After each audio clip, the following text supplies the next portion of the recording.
In a world of remakes and remasters, Are we playing for what was once sacred and cool has now soured and become lame. Red? Gone are the days of Pops and Cowabunga. Now is the reign of slurp juice and dabs. Kids these days don't even know how bad they've got it. Now it's up to the best generation to rise to the occasion and make a show that dares to go where a lot of other nerdy shows have already gone quite a bit. That's right. They're going to talk about it a lot.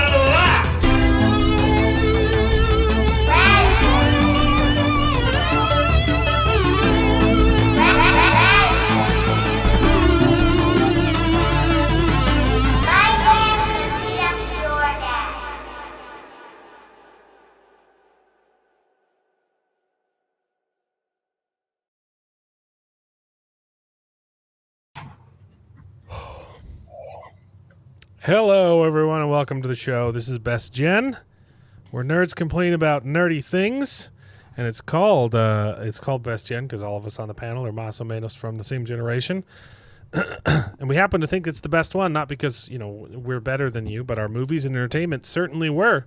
So strap on in and prepare to wax nostalgic as we reminisce upon the days of yore, while simultaneously complaining about the utter filth that Hollywood keeps pushing out of its sludge pipes on a daily basis. How you doing? I'm doing all right. It's going to be Just another fun and exciting week. All sorts of interesting things going on, but it's going to be another cozy panel tonight. It's just me and Jared, I think. likely. Unless David might join later, but probably not. Everybody's traveling for Charles' wedding, and yeah, it's just us. I'm the only one cool enough not to be going. Wait. That is true. No one likes Shadow Jared. No one wants me. Nobody likes me. Yeah, well, a happy 250 years of freedom. That's pretty cool. Hope everyone has a great I actually thought for half a second you were saying that this was episode 250, or, that you were focused on the number of episodes we had. 213. It's close. Yeah, we're at 213. Yep. Doing this for quite a while, just talking about stupid movies and stuff. Yeah, so I hope everyone has a great 4th of July tomorrow. I hope you live in a state that hasn't banned fireworks because your mayor's gay. Unfortunately. Or because your governor's Unfortunately, gay. I do as well. Yeah. But are you still? No. What? When was I simping? When have I ever simped for the Odyssey? I haven't simped for that. Salty.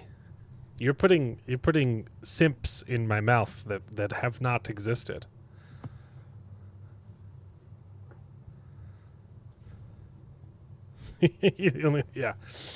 Yeah. No, I'm upset about a lot of the Odyssey stuff, and I also don't think it's going to bomb though.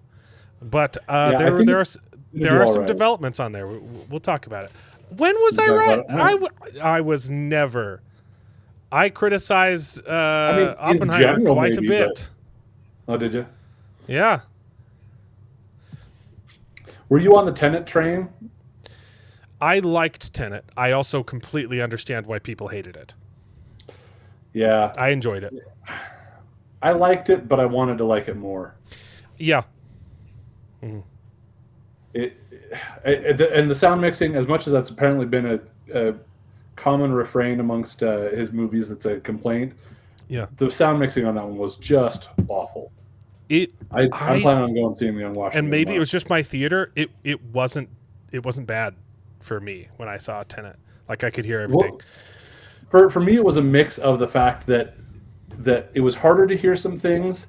You're kind of going over some like intricate topics that you have to try to you're following and everything, and the accents that they have.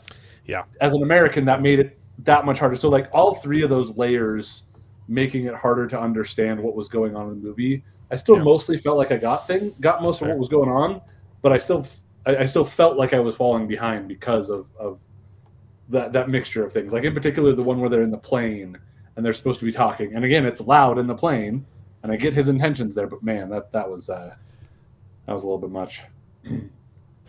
Salty has spent 4 months terrorizing me and subsidizing my Nolan shill. Is there a noun for that? Shilling. Subsidizing my prostration to the Nolan gods. Your Nolan shillery.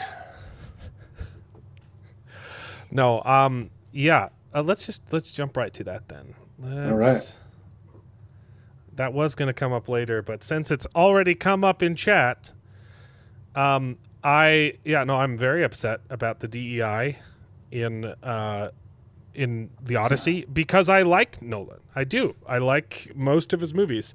I don't like the stupid stuff that he put into Oppenheimer. I think you can, in the edit, there's a much better movie. I don't know why you needed nudity and sex in a story about the atomic bomb. That was really silly. And also the actual explosion was left something to be desired. Well, I know he did try to get them to let him explode an actual nuclear bomb, but they wouldn't let him apparently. Yeah. But yeah, Nolan does have a huge fan base, like a dedicated fan base. Like he's one of the few Hollywood directors remaining, maybe the only, that can still pull just on his name alone. Just on his name. Yep. But that's something that's happened with directors and actors alike. Like the old Hollywood model does not work anymore. And Obsession has really proven that. You are not guaranteed a box office just because you have a name. Like we don't really care about movie stars anymore. It doesn't matter if you have a director name, an actor name, or an IP name as much either. IPs are that is a symptom of the same problem, but I think the cause of that problem was a little different. But yes, they've intentionally driven all the IPs into the dust. So, Young Washington, I think it looks good. All of the right people are complaining about it, so I'm okay with that. Like everyone's, I haven't heard people complaining about it yet, but I haven't heard much either way, except a couple of people saying that it's good. There's controversy because apparently they used a little bit of AI too. Like, oh no, so that they're cinema non grata. But look, you can dislike AI for the aesthetic. But if your argument is it steals from artists, you are retarded, and you know nothing about how AI actually works. Yeah, and I don't know. I think there's a lot more nuance to it than AI bad versus AI good. Yeah, there's a lot of problems with it, but like people that are just freaking out about it just to freak out about it, I think, it's like you just saying, fundamentally don't understand the computer science behind it if you think it steals art. That's not what it does. Well, the other thing too is that like overall, the stealing art is an interesting. It's really now. That it's if you want to make that argument, say, hey, it's really good at copying art styles without crediting the style that it's copying, but it doesn't steal. And while I will say that I give a little bit more credence to, or I'm saying this argument more out of a situation of devil's advocate than because I particularly believe strongly about this. Yeah. But I think when you're saying, it trains itself on existing art, every artist who has ever existed has done. Yeah. It's like, oh, in this class we're going to learn to paint like Van Gogh, or like, and you work on that and you try to learn from their techniques. AI is just a little bit better at doing it. So is it stealing? No, all AI art is literally created from random numbers. Like it generates like a spill map, and then it's just really good at pattern recognition because it's a machine, and so it can. Well, it's great at. That's what it excels at. So, yeah. So I mean, on the one hand, I do mostly think that I will also say there does seem to be something that feels a little bit different between a human artist versus the AI artist doing that. Of course. Process. Yeah, and that's the argument we should be making. The same thing. We can talk about the ethicality of it, but if you need to resort to lying or misrepresenting, the straw man, you're an idiot. And I won't listen to your opinion. So, yep, that's fair. Yeah, $5 subsidizing more. I'm going to simp for Nolan even harder now. Salty, thank you for the $5. God bless America, gents. Loyalty to the country always. Loyalty to the government when it deserves it. There you go, Mark Twain. That is true. God bless America. It's the only country that exists where liberals can actively hate it and not be put in jail. So, congratulations to them. God bless your right to disagree with me vehemently. I also have to laugh that I've seen it. So I've heard a couple people, and I think we've talked about how you get a lot of people coming over from Europe that are seeing the country and being like, oh, well, this is actually kind of nice over here, and all that, right? I saw another creator that definitely swings pretty liberal, who was like, oh, so you can't tell me that wasn't intentional, that we made sure we brought people over here. So, in our most controversial time or this, that, the other, we didn't bring people over here on purpose to show off how great we were. And I commented on that video saying, I don't realize I commented on a liberal person's video. The World Cup tourism was an inside job. But I'm like, but also that doesn't make the fact that they realized that it's not as bad as they thought untrue. That's not untrue. They just are discovering it genuinely. And maybe we intentionally said, hey, you should come over and check it out. And here's a good reason to do it, or here's a reason that you'll care about to do it. But it doesn't change the fact that the things that they're discovering about it is true. Yeah, crazy. So I just thought that was hilarious. They were kind of validating the fact that America's a little bit better than they thought. Well, the point of the story is I have not been able to see Young Washington. I think you did, didn't you? I did not yet. You haven't yet. And I'm not going to be able to see it for another 2 weeks. Yeah. As much as I want to support this movie, and I think it looks good, I can't see it for like another 2 weeks because I got to go because my stupid brother's getting married. Getting stupid married. It looks really good. The cast is great. I'm intrigued. I saw a trailer this week. Angel Studios is they're doing like a Pride and Prejudice kind of. It's some other book, but it's very obviously trying to. I was like, oh, my wife's gonna love this crap. Sense and my wife's gonna love this garbage. No, it's not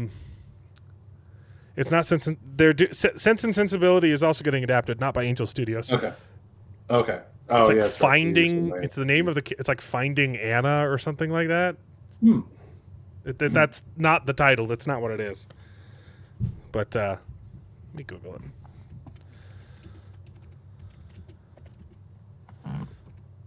Upcoming releases. I was like, this is a smart move because that kind of stuff is really cheap to produce.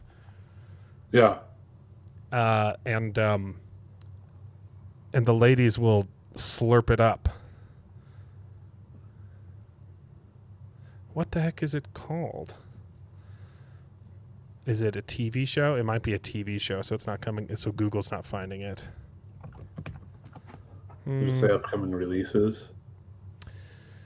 It's some old timey love story.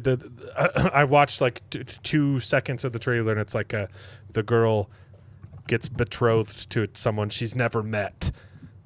It's a you're like, okay, that's fun. It's got to be a TV Summer show. Then Boy. it's not one of these movies. Hershey. I have no interest in watching the Hershey's chocolate movie. I'm sorry. I don't know. I'm just looking at the results I'm getting. Seeking Persephone, though, looks like That's gonna it. be That's it. Seeking Persephone. Where'd you find that? I can't find it. I just Googled Angel Studios' upcoming period piece, and it listed, Young Washington, Drummer Boy, and most way down the list. I told you it was like Finding Anna, right? That's close. Yeah. Seeking Persephone. They're doing that. My wife's going to watch the heck out of it. Finding Nemo 4. Sounds like it might have been released already.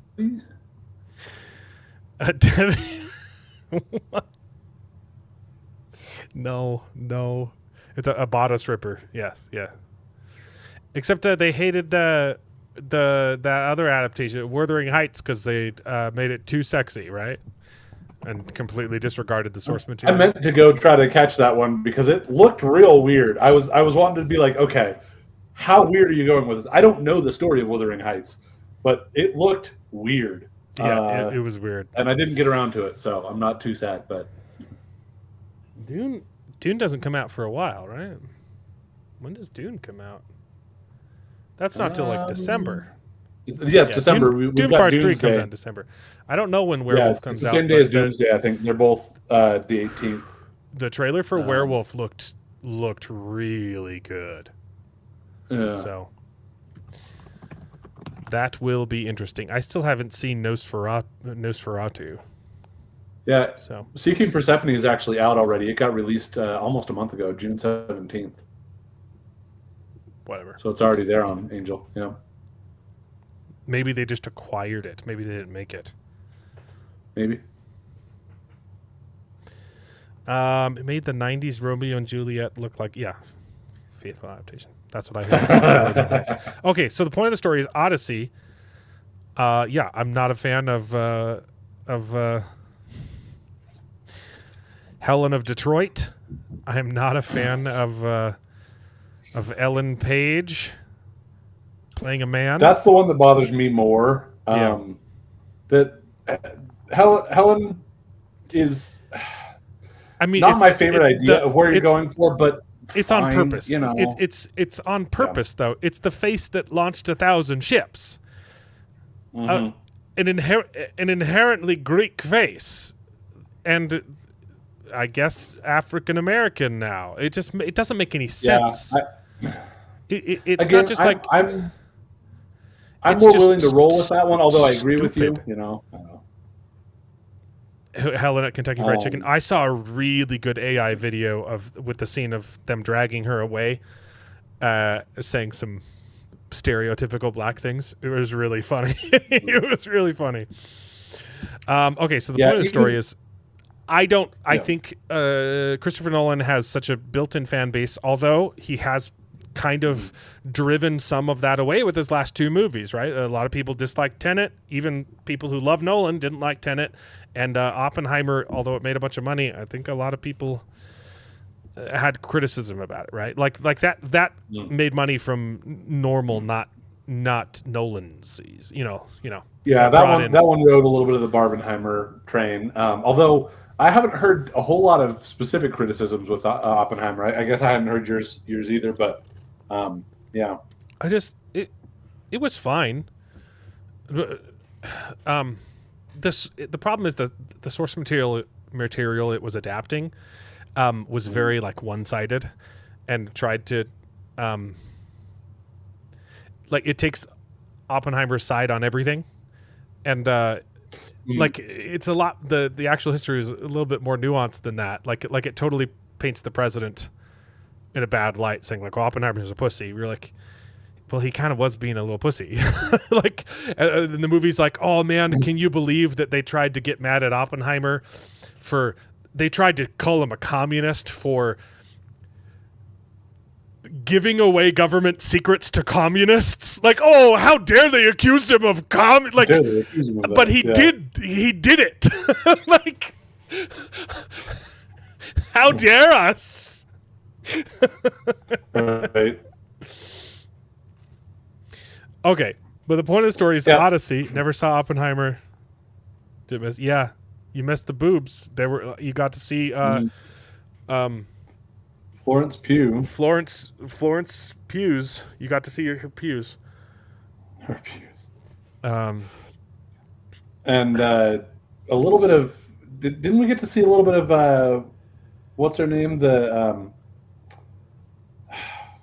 Emily? no, she wasn't nude in it. No, It was just Florence No. Pugh. There were like 3 sex scenes with Florence Pugh.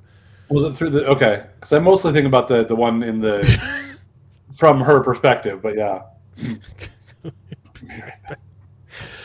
So Have this, fun with but that, Salty. I don't think it's going to bomb because it's the Odyssey, and I think a lot of people are going to be like, "Look, I know, I think this is dumb, but I'll go see it anyway." I was It's not not what I expecting wanted. this though. Mhm. This is the newest trailer that released. The final trailer,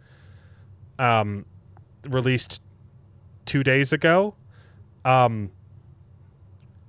Got massively ratioed on YouTube.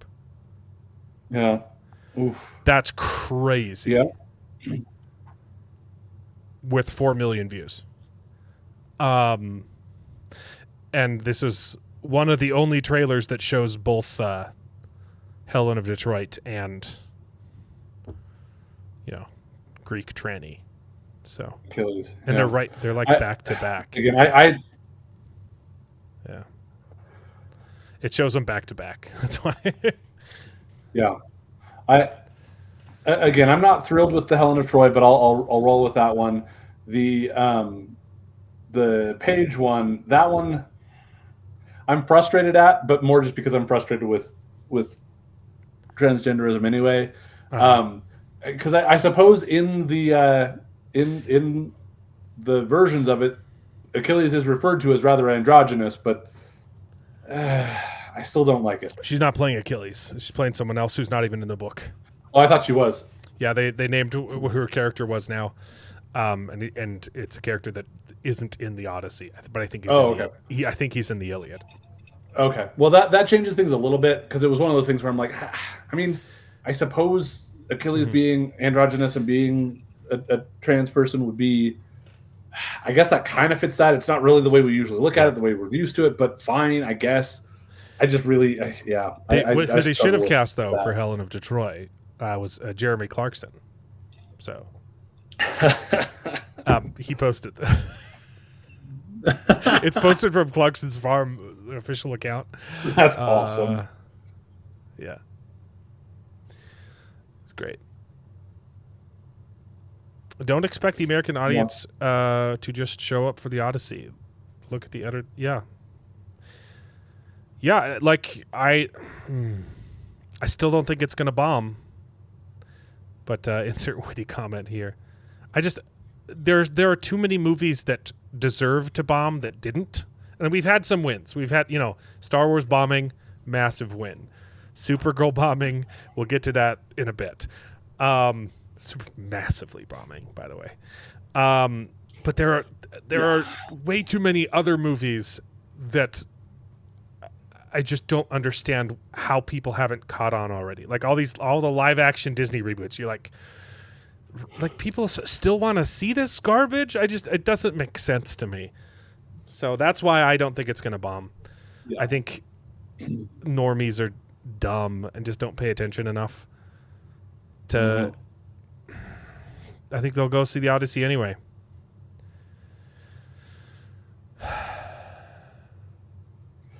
Yeah, I don't know. We'll see. I not holding out the highest hopes for it. I did not. I did not see the article because I watched Supergirl this week, and it's bad. We'll get into it, but we'll do news first. Okay, so we got Jeremy Clarkson. Right. In more fun news, I've secured an interview with Devin Erickson, author of Theft of Fire. It will not be live streamed. It'll be pre-recorded, and then edited for. I'm not going to edit anything out of context, but I'm going to trim it down so it's just a better produced video. If you have any questions you would like me to ask Devin Erickson, send them my way. Okay, you can tweet me, or you can, I think my DMs are just open too. We know Bearded won't hit us. Okay. I'll bring up the Probably article. not. Okay. But this was hilarious. This tweet was in response to something you can't see anymore because the author deleted her account. But I've seen a couple stupid things. Good thing you took the screenshot. I've seen a couple stupid things from this person in the past. But she was complaining. I'll just read it. I think the white men complaining about their non-existent discrimination in the publishing industry should instead focus their time and energy on writing a better book. The problem might be that you're just not good at writing, lol, or is it bland as crap, or your query letter sucks, or your email just reeks of an unearned sense of superiority. Can't be sure. We literally have evidence of this being true. You have publishers openly saying only accepting submissions by people of color, right? We've had so many white male authors publish verifiable email responses saying, "I'm sorry, I actually liked your book, but we can't accept it because you're white." This is absolutely a problem that exists, and pretending it doesn't is silly. And Devin Erickson tore her apart this week. We don't have to read the whole thing, but it's really fun. It's really fun. And he's even cordial about it, right? I try not to criticize authors, because it feels like punching down. Unless they're so popular that my popularity isn't going to hurt their careers. That's great. Yeah. But Chestnut Jessie doesn't have an authorial career. There are no books penned by her, despite her claiming that she's a writer. I looked. I couldn't find either. She claims she's a writer of tough girls and magical boys and liminal spaces, but she's only worked as an editor, and she was fired from that job. So now she's a freelance editor, and the ratings aren't good on the books that she's edited. We're skimming, okay? So couldn't find any projects. Here's where it gets good. My conclusion is that while you certainly do have an insider's perspective on trad pub as an industry, you are in no position to pontificate on who is and who is not good at writing, since there is zero evidence that you are good at writing and zero evidence that you have helped anyone else become good at writing. Yes. I also fully accept the irony that I can't criticize. But I haven't written anything yet, but I plan on it sometime. I would therefore recommend that you avoid using the phrase "unearned sense of superiority." Oh, yeah, it's just really good. We don't. You should go read the whole thing for yourself because it's amazing.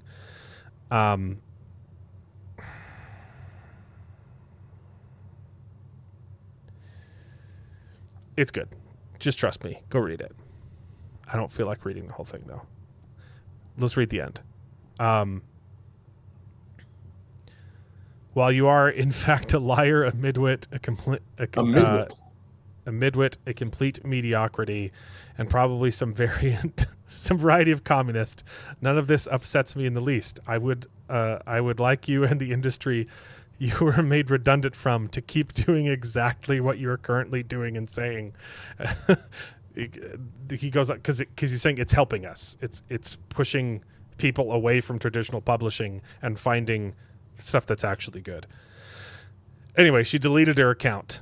But before she did, I went on her account and looked at her website where she offers rates for editing and stuff.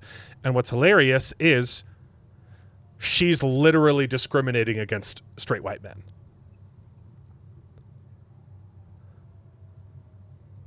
Huh. On her own freaking website. She's doing the thing that she claims does not exist. Mm-hmm.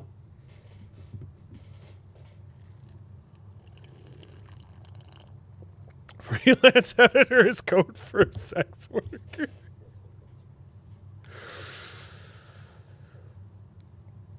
Oh dear. I see that you sent me messages. I just didn't want to pull it up live. I'll pull it off screen when we talk about Supergirl. Okay, remind me to do that.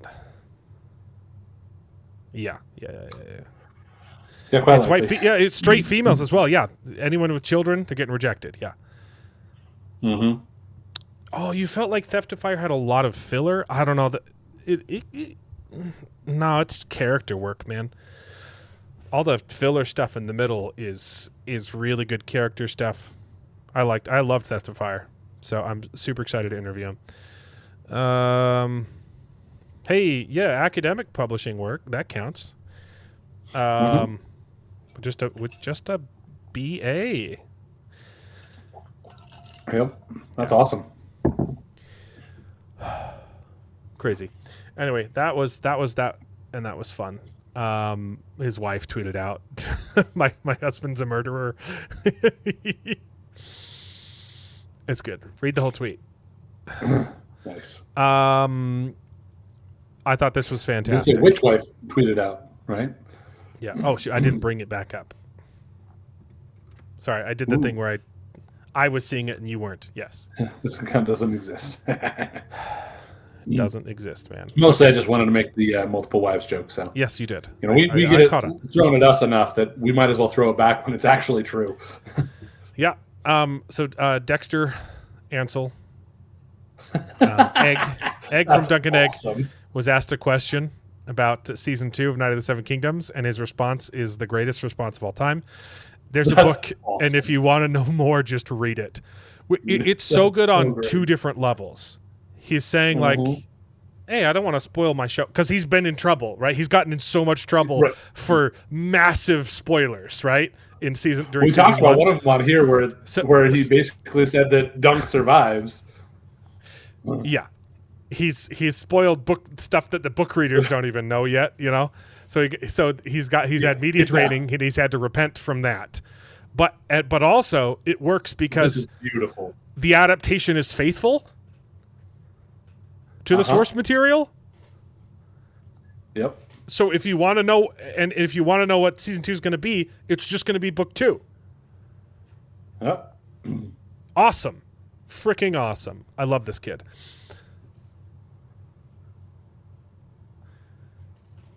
Yeah, give him more sugar and a podcast. I would just watch this. I would watch him talking about stupid This stuff. kid is great. He really He's is so great. good. You didn't feel like character development to you just stretch. It felt really. I dug it, man. It worked for me. My wife didn't like it as much. Mm. No need to call Columbo. That one. Yeah. Okay. Oh yeah. I'm not watching this garbage show, but this is something. I've only gotten through like the first episode or 2, so I decided to prioritize Silo and stuff. So. Yeah. Someone pointed out one of the biggest problems is they want to like pull scenes from the show, but they're pulling them out of context in a way that doesn't make sense, because in the live action, he gets hit in the front. He gets hit in the chest with the lightning, and yet the scar is on his back. And so they still get to pull the scene where she's healing his back. Yeah. This shows It might depend a little bit on the lightning going through him and where exit wounds being larger. I don't know. But he doesn't have he doesn't have a wound on his front At all. I will also so say I dumb. felt like that happened with even season 1, because they had the whole Yes. thing with the blue mask, whatever, in season 1 there, which I'd completely forgotten about until I watched the recap from season 1. I was like, oh yeah, they got that in there somehow randomly and weirdly, and the blue spirit, which is the blue spirit. Zuko, putting on a mask so that he can not reveal his identity. It's a big twist in the TV show where, Zuko helped the good guys. What? Why would he help it? Because it's a selfish reason, right? It's a really cool reveal. In season 2, they spoil that. So they spoil that twist by showing a scene where his mom is telling him the story, the legend of the Blue Spirit, before he pretends to be the Blue Spirit. So they give you the twist before the substance. They put the cart before the horse. It's so dumb. Yeah, but what I will say too is, so I decided to start trying to watch this, but I didn't realize that it was out until almost a week after it came out. Yeah, because I saw no advertising for it. Like when they originally first started talking about, we're going to have season 2, it's going to come out soon, and then I didn't hear anything, and then I started seeing videos popping up of like, oh, what's this? They did this, or this is what they messed up, and I was like, wait, did it actually come out? I didn't think it had come out. Sure enough, it had. But yeah, so they're failing in the marketing there. Netflix isn't great at really letting you know when things come out sometimes, but the fact that it's also not pop culturally cared about is a bad sign for them. But like one of the funnest, like Bossing Say is one of the coolest parts of season 2. Right. I know we talked a little bit about this. No, there's more. I got more details from just looking. So the Serpent's Pass, right? They have to go through the Serpent's Pass because Appa gets kidnapped and taken to Ba Sing Se, and that's where they uncover the whole there was no war in Ba Sing Se. There's a shadow organization that's taken over the government, right, and brainwashing, pulling people underground and brainwashing them and telling them there's no war in Ba Sing Se. Freaking cool. Appa doesn't get kidnapped in the live action, and they still go through Serpent's Pass. Yeah, that's in the first episode. They're going through Serpent's Pass. But they're like, they have Appa. They have a group of people with them, but they're like, he could just take like 3 trips and be done. And they'd be fine. Yeah. So stupid. Yep. Such a stupid, retarded show. Here's some fun news, though. Well, it's accompanied with bad news. With the whole gaming is going down the toilet now, and the physical releases are out, and Sony's going 100% digital. They'll never release discs anymore. So you had a couple other companies making fun of them, which was pretty great. Domino's UK will cease production of physical pizzas and shift production to digital pizzas only. Consumers will be able to download our full range of delicious pizza codes using the power of imagination.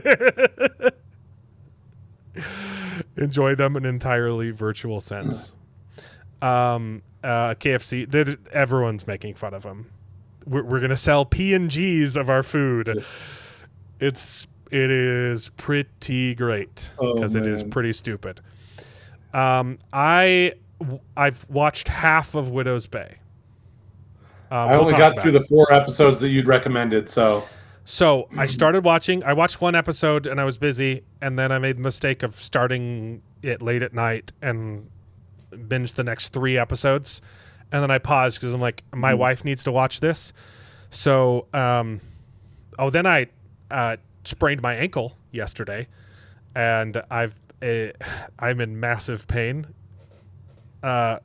which is great because I have to travel next week. And so I spent all day in bed, and last night I took a bunch of drugs, and forced my wife to start watching Widow's Bay, and I fell asleep, and I woke up and she was 6 episodes deep.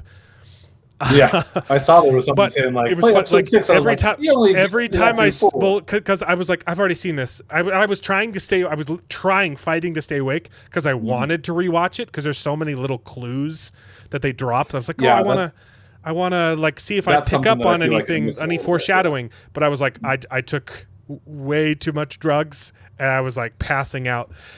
But my wife does not handle scary stuff well. And it's a comedy first, but it's pretty spooky. Yeah. Every time I would fall asleep, it's got some spooky stuff in there, but it's not too every bad. time I would fall asleep, she would scream and smack me in the face, and I'd wake back up and then have to fall back asleep. Every time she would freak out and grab me. It's phenomenal. The first 2 episodes, I was like, this is really clever. This is a really good setup. And then episode 3 is like, this is fantastic. And episode 4 is a complete freaking masterpiece. Yeah, And when you agree finish with you episode that 4, it you're got like, better. this show, I understand everything. Like, this is great. This is phenomenal. I'm a few notches below you on that, but like I agree. Like the first couple episodes, you're like, okay, this is kind of interesting. Episode 3, like that's okay, and then episode 4 it gets even better. Yeah, I did like that. It was one of those things where, yeah, you're watching it and you're like, that's okay. Yeah, that's good. I like that. The twist in episode 4 is so good. It's so wonderful. I actually didn't so like. Well with the way I that started you said. off and it was like, this is my least favorite episode. I understand what they're doing, but I'm not going to enjoy this episode very much. I just don't like. I think Carrie sucks. Okay, like each episode is an homage to a different horror movie or trope. And that might be something that I was missing some pieces of, because like I did get some Carrie vibes, but I don't like I've seen. It's I don't know if I've seen Carrie. It's like I haven't either, but I know what Carrie is. Yeah, the girl gets bullied, made prom queen, and they dump pig's blood on her, and then she kills everybody because she has psychic powers. Everyone knows that. Okay. Yeah. Okay. I haven't seen it or read it, but I was like, I just don't. It's the uncomfortableness. I was like, it was well made, but I was like, I'm just not having fun this episode because it's miserable, because it's supposed to be. And then there's a twist where you're like, and the twist happens. My one complaint was like, this is really well made, but it's impossible to have a satisfying resolution to this kind of story. And then they create a satisfying resolution to that story in the best way possible. I'm loving Widow's Bay. Mark, it sounds like has seen it. Has Salty seen it? I don't know. Mark's been trying to get me to watch Widow's Bay for like the last month, and I was like, we're gonna get Apple. I don't have Apple TV yet. Got to get it. Ironically, I didn't end up watching Silo because I have to watch that with my wife, and you were the only person on today, and I know you're still watching like season 2. So I was like, I'm not going to bother watching Silo. 2. I only got to about 3 episodes before I said I should catch up on Widow's Bay, because that'll be more manageable to actually get to. So all I did, today I was like bedridden because I can't walk, and I caught up to my wife, who watched stuff without me on Widow's Bay. I stopped watching because I'm a good spouse. Widow's Bay is fantastic. More news. So this is hilarious. The Minions director confirmed that the Minions never worked for Hitler. Okay. But they canonically the Minions canonically work for the worst villains. What did he mean by this? Oh, it's such a good joke. No, I think like canonically they were frozen in a cave during World War II, so that they're not, so that you don't want to associate the Minions with. They did. It's not actually saying that they wouldn't have worked for Hitler, just that they didn't. They would, if they were unfrozen, they would have worked for it. This is a missed opportunity because Charles isn't here for this. I know. I just thought that was dumb and fun. This was a good meme. But that's funny. I even though I disagree, I like raisin cookies. I can still appreciate the joke. Okay. Okay, now I've got the super gun. I've been really tempted to do oatmeal chocolate chip cookies, or just regular cookies with raisins in them instead, because like I like both of them, but I can't quite get behind the oatmeal raisins. But I don't think Troy did very well.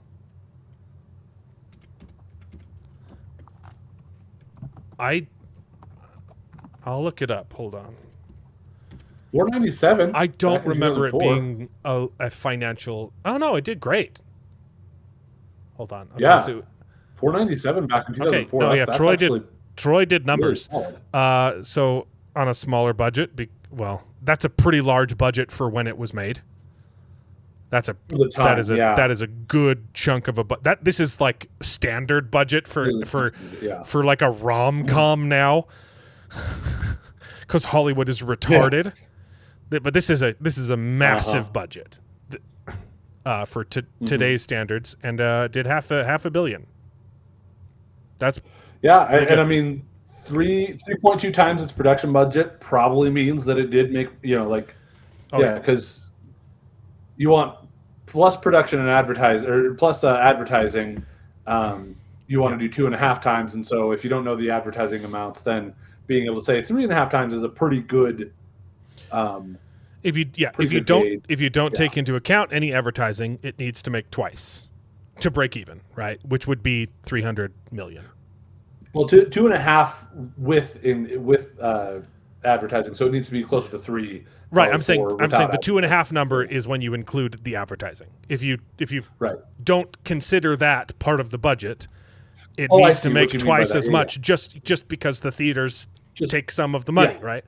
Mm-hmm. So, but I can't imagine them spending more than. I mean, it made its money back. Yeah, it could have done better, but yeah, and especially for the time, like at the time, you weren't getting $1 billion hits all that often. So, yeah. Evening, Justin. How is it going? It's pretty clear they're laundering money. It's ridiculous that a movie could cost that much and look as bad as Supergirl did. Yikes. So apparently, this is what you sent me, James Gunn. Oh, they've been denied.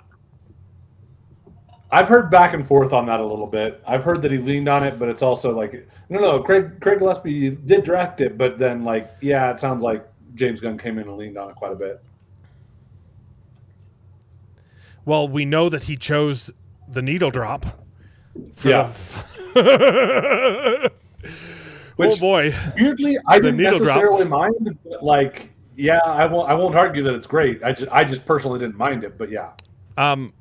So we don't know how much Supergirl has lost yet because it's only been 1 week, but it's going to be pretty significant. I think it's the worst superhero movie opening of all time. Maybe worse than Morbius. Morbius opened to we don't have, gotta go here on a fraction of the budget, so $100 million cheaper. Morbius opened to 39 million. And Supergirl got 37. 37. Ouch. So, if it performs similarly, it's close, right? If it performs similarly to Morbius, it will make about $150 million, which doesn't even cover its budget actual budget of 170. It might get lucky and make as much as its production budget, but that definitely means a major loss because again, the theaters keep a cut and there's advertising and and they've been advertising the heck out of this movie, man. They need this movie to succeed. Yes. So to answer your question, we don't know yet, but a lot. A very, very big amount. So, I mean, Morbius wasn't financially successful. Morbius, on a fraction of the budget, did not make money. Right? No. 75. Yeah. That's not enough. So I will say this. And I do think that this is not a great argument or not really a thing that actually offsets it. But I will say, the Incredible Hulk movie was not successful. And the MCU's second movie was not successful. Not this bad, but it wasn't successful either. So, there's still the smallest chance that the DCU might be able to figure something out. But it certainly isn't looking good. Second word. Yeah, you're right. Blue Beetle had a worse performance in the box office, which is kind of crazy because Blue Beetle was kind of fun. I kind of like that movie. It's charming. Yeah. It's ridiculous. Wasn't perfect, but there was a lot of fun. Far more enjoyable than Supergirl was. It's the worst superhero movie box office so far. Warner Brothers is doing Mr. Terrific next. No, they're not. They're not doing Mr. Terrific next. No. We're getting another Superman. We're getting Superman Man of Tomorrow or whatever. Yeah. And I've heard them talking about doing a Bane and Deathstroke like team up movie. Don't give a crap. I just don't. For some reason. You got. Yeah, I don't know. Good call, man. You weren't ballsy enough. You could have gotten $1,000. Oh, that's funny. That's funny. Yeah, it's doing real bad. Yeah. It's doing very, very bad. Okay, so apparently we need to read the whole article. I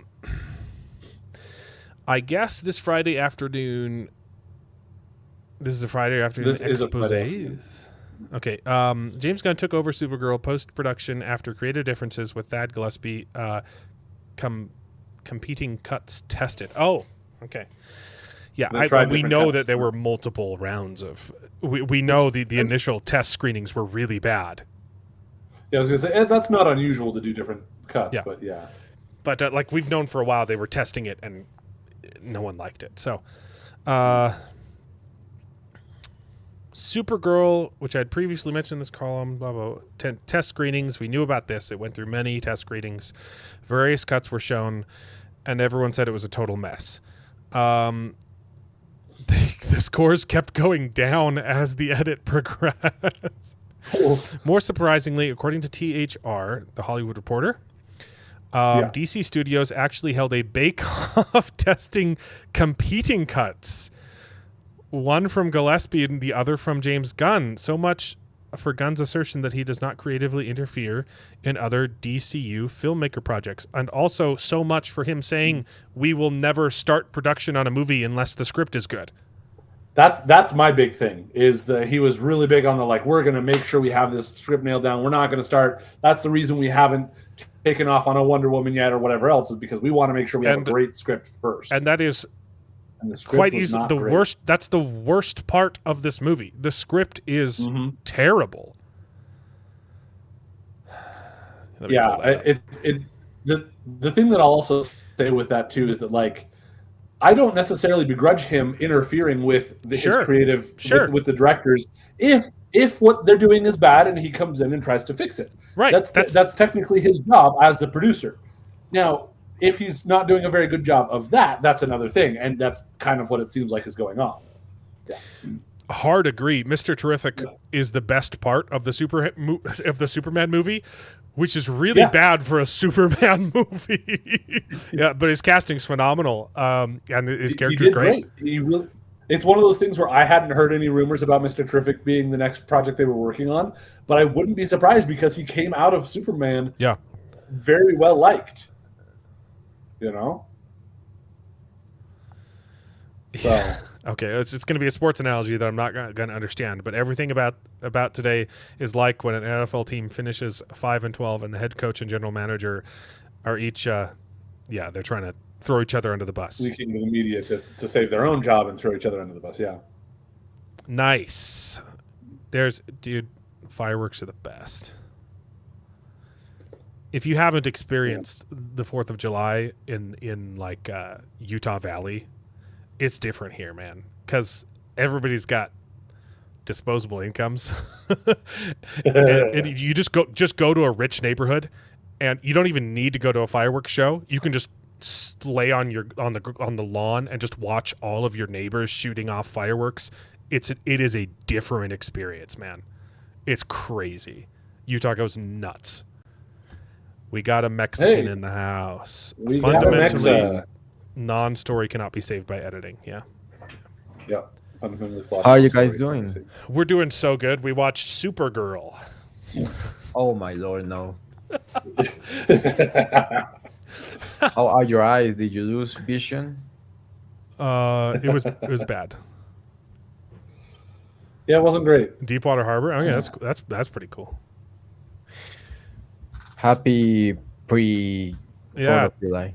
250, baby. 250. Here's to 250 more, unless Jesus comes first. So, we'll be working. So, 4th of July is great. Anyway, James Gunn promised we won't even greenlight a film until we have a finished script. We are happy with and in general, we won't cast a film until the script is finished. And that's why some projects are moving faster than anticipated and others more slowly. It's always going to be quality first no matter what. Shut up. You have just not true. It just cannot be the case for this movie, which was atrocious. Yeah, I mean, that it doesn't reflect any better on him, but I think that either means that what he said was adamantly not true, or he thought the script was good, which is also not a good look on him. You know? Yeah, this is part of the reason why this movie lost money is because Superman was kind of a trash movie, right? Like people saw that and were like, "That's it? That's what this new DC is?" Well, I'm not gonna put more effort into the side character movie than I did with the original one. Yeah, like Superman made $600 million. It wasn't. It barely maybe broke even, depending on how much they spent on advertising. Mm-hmm. Yeah, and I would say I would believe that if Supergirl was good, it could have made 450. It wouldn't have made more than 600, but it could have made 450 if it was good. But it had to have been good. And I will say, from what people talked about from the comic, if they had done the comic more faithfully, if they'd done better with that might have been good enough, because there were a lot of people really excited from that comic. But we'll get into the nitty gritty. But how's the World Cup going, Mexa? Very, very interesting. Actually. You guys have to play the UK. Yeah, I hate now, that, right? bro. We're gonna do it for you guys. We're gonna do it for you. We're gonna get those red Win it coats for us. Win gonna knock out the red coats for us, huh? Do it. Yeah, hell yeah, brother. Yeah. How you doing, man? I'm doing great. I had a chill week. I hate that it's summer, so I don't have a lot of volume of calls, which worries me.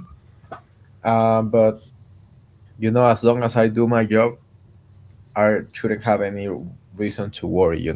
Yeah. But other than that, the World Cup has been very, very fun. Just some minutes ago, Argentina almost loses. Yeah. The entire Did they thing. pull it back? I saw that it was close. Yeah, there was a country called Cabo Verde, which is is the second smallest country in the world in terms of population. And they, for the first time ever, they came to the World Cup, and they are kind of good. They were kind of good because they were eliminated.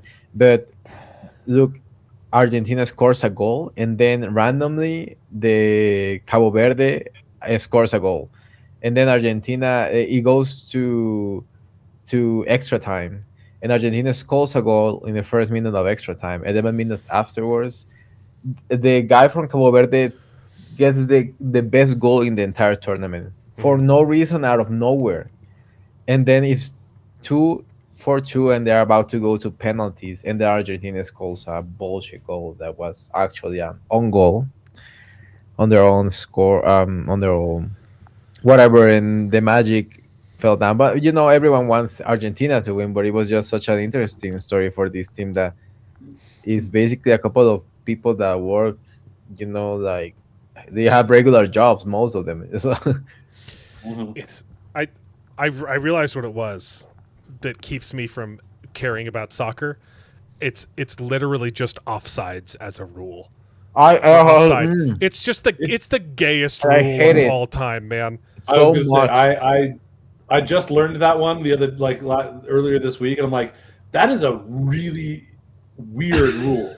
It's Yeah. so dumb. What? The only reason why it exists is because in the past, where it wasn't a rule, it was just such madness. It was just everyone was basically Oh, so it was Yeah. fun to watch? no, it was not. weird? It was weird. Like the strategy was to be everyone in the in the other Yeah. But anyway, There Yeah. you go. There you go. I hate Soccer sucks. upsides too. Every single thing that I was like, oh, this could be like the underdog, the black sheep of the tournament, and they all were eliminated because of goals that were It's dismissed because of upside. it's just such an arbitrary. It's like, but you can't. Whose fault is it that there wasn't a defender? That's that's their fault. I don't care. It's so dumb. Anyway, So James Gunn. Back to James Gunn. Sydney Sweeney. Oh yeah. Zack Snyder is looking real good, right? I might go rewatch one of those movies, man, because he's jumping through hoops, man. It doesn't change the fact that friggin' Rebel Moon sucks. Yeah, Rebel Moon sucked. The big thing is, so like I will say, Superman did better than all of the previous 10 movies or whatever of Snyder's Snyderverse sort of thing. But Supergirl not doing very well is making it look less that it's. I mean, I never thought it was really Snyder's. I don't know. They can challenge plays now in soccer. Sorry to interrupt. You can be like, oh, I didn't like that goal. Go check and see if it was offsides. That's gay. You don't really have the right to do it, but the referee, if he is unsure of the call, and they have like. If the referee's unsure of the call, then it shouldn't like. It's the same. Yeah, it's the same as in NBA. Like there's like in NBA, there's a guy that is checking the repetition of the calls, and he say, "Hey, this is a call. You can challenge. You can check it, even if they don't challenge it." But in football, no. The referee has to say, "Hey, this is a thing that the guys in the back room that are checking the repetition, with the video, are saying this is something that you need to check." So the referee runs to the VAR, which the video assistant referee, and they check the play, and then they do and that's how they gave a red card to American player, the American top goal scorer, and now they had to face Belgium without without striker. Because of that system, because they made a mistake. Why do you even need to have defense? Why not have every single player just play in the advanced field if you can just you can't pass to anyone behind us now. They cannot do that, yeah. So it's stupid. Like the only 3 or 2 people are left behind and the rest are attacking, basically. Check don't make me look up a soccer game, man. Okay. Yeah, that was I can describe to you what happened. But in the final minutes, Portugal, Cristiano Ronaldo's last World Cup ever, Croatia almost scores a goal to send it to penalties, and it was in offside. The guy was because of a single strand of hair that touched the ball. That was because he was offside. I don't care. The only reason I'm talking about soccer this much is because I don't want to talk about Supergirl. Sorry, I interrupted you, Jared, while you were saying something. Oh, no, you're good. I don't remember exactly what I was saying, just that, I wasn't in love with Snyder's universe, but it does seem like it was not doing well, like it needed to be redone. But this is not doing great either. Because again, one of the things I was saying was Superman did better than the previous, 5 to 10 films of the previous DCEU. But the fact that Supergirl is doing this bad is an indication that this is not the right choice. It didn't make as much money as Man of Steel. It didn't make as much money as Man of Steel, but all of the most of the rest of the movies sorry, you're talking about the tail end of the right. You're talking about Blue Beetle. So not better than the top 10. I didn't understand what you were saying for some reason. 10, I get it. But overall, it just looks like everybody's kind of done with. So I don't know. There are a lot of people that say oh, there's no superhero fatigue. They'll be like, oh yeah, you see, these movies that did well, or these movies that did well, and I mostly think I think that there are a lot of people who are just tired of superheroes, and you can make them kind of interested if you make a decent movie, if you make a good movie. It is because a lot of superhero movies have been lower quality, but it's not just that people are tired of bad movies. The way that it is manifesting is everybody is just tired of superhero movies. Yeah. Even if it's because they're not great. I don't believe in superhero fatigue, though. Well, and that's what I'm saying is regardless of what so I do think that the cause is something different. It probably does exist with normies. I think maybe normies are tired of superhero stuff, but I would keep watching superhero movies until I die if they were good. I agree with you. but you need the normies in order to make. You're right. Okay. Or you also need to make the movies nowhere near as expensive, but that's part of it. But like you need the normies to love it in order to get the success that you have had over the last 10, 15 years in superhero movies. So I think a lot of normies and even a good chunk of people who have been superhero nerds or at least superhero movie nerds are just not interested in bothering with it but because then, it's been but Spider-Man's going to come out and it's going to make $1 billion and then you're absolutely I thought superhero fatigue was the thing. For me it's not necessarily it's bad movie fatigue. It is bad movie fatigue. That's the cause of it. That is the reason it is that way. But I think that most normies are sitting there saying, I just am kind of tired of superheroes. So to me, that still means that. But those normies went out and saw Spider-Man. Well, they will see Spider-Man. They saw the last Spider-Man. Yeah. So again, they did. It takes making a good movie or a movie that people are actually just legitimately interested in, but they won't go just see any superhero movie anymore like they did for a while. There is a nuance here where I'm trying to say it's not just that people are done with superhero movies. You can overcome this fatigue with a good superhero movie. But because everybody just associates these bad movies as superhero movies, you can't just put out. You can no longer get away with putting out Captain Marvel in between, the two, the biggest cliffhanger of all time, and expect people to go see your movie. They tried with the Marvels, and it failed miserably. You have to. Oh, you have to sing for your supper now. Oh no. Tomorrow's fireworks, so family stuff. Superman didn't do better than any of the Snyderverse movies. That is true. And it depends on what you're counting as a Snyderverse movie because, the Justice League, right? Black Adam and a lot of the other ones. That wasn't Snyder. Yeah, I know, but the ones Snyder was involved part of his, with. Yeah. So Snyderverse movie, it did do better than. Snyder movies, it did not do better than. Yeah. So that's maybe a good distinction. Those had lots of flaws too. So they did. It did better than the Whedon. Yeah. Okay. I have no love for Snyder, but his Recruit of Justice League, while super modern, is an excellent piece of entertainment. His recut. Yeah, no, I freaking love Snyder's Justice League. It actually, he miraculously makes Ezra Miller entertaining, and that is a tall order.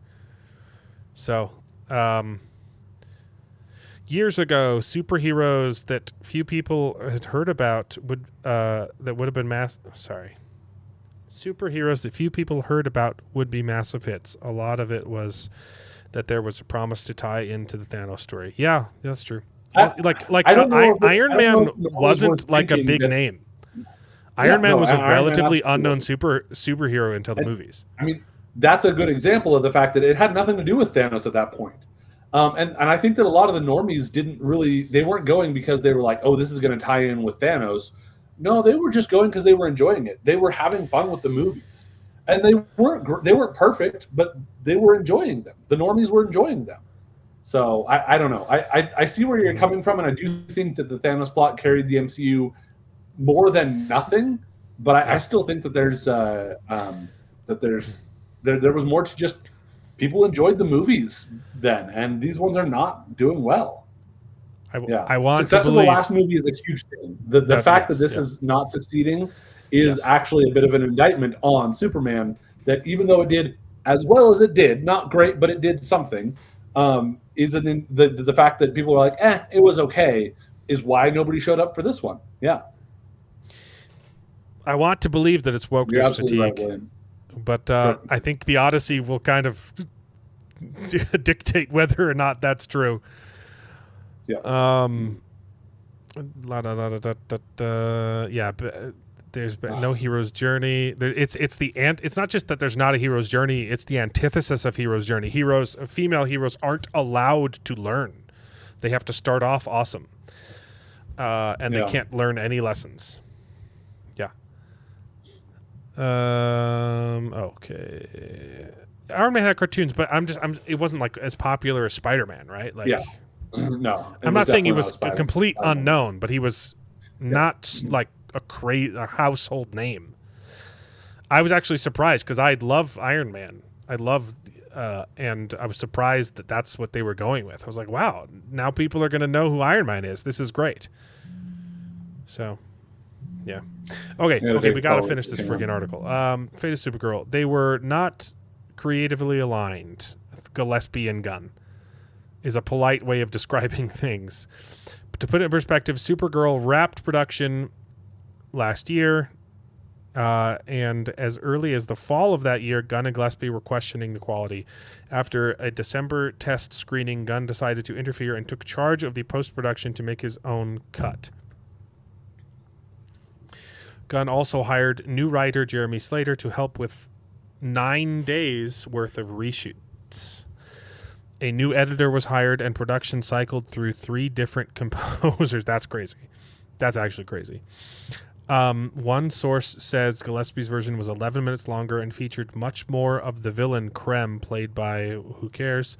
However, the studio ultimately chose Gunn's cut for the theatrical release, which included a Gunn-selected needle drop during the film's climactic action scene, which was not even the real version of The Middle by Jimmy Eat World, but a feminist cover, a feminist acoustic cover of The Middle.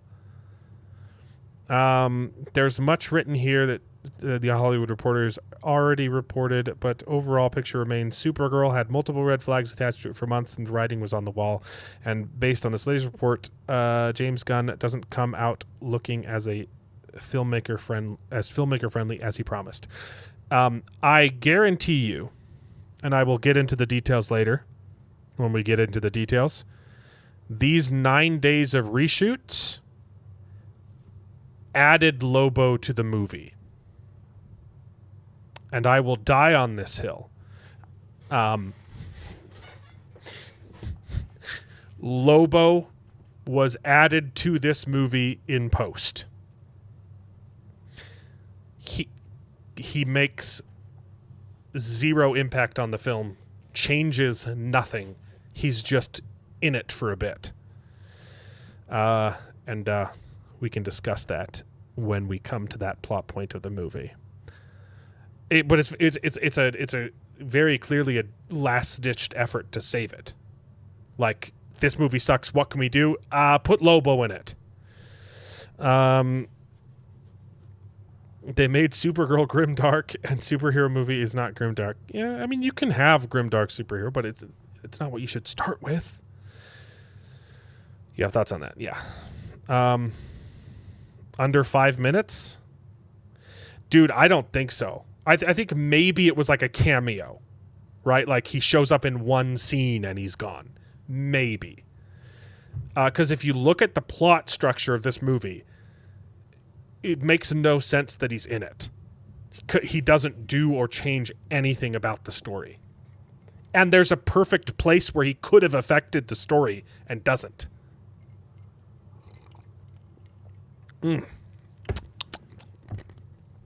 So that's that. All right, I'm back. Okay. So I just want to chime in on that, and it sounds like maybe your what it sounded like you were saying at first wasn't as far off of what I was thinking as I thought at first. So because my guess is they've been talking about having Lobo and having Jason Momoa as Lobo from the beginning.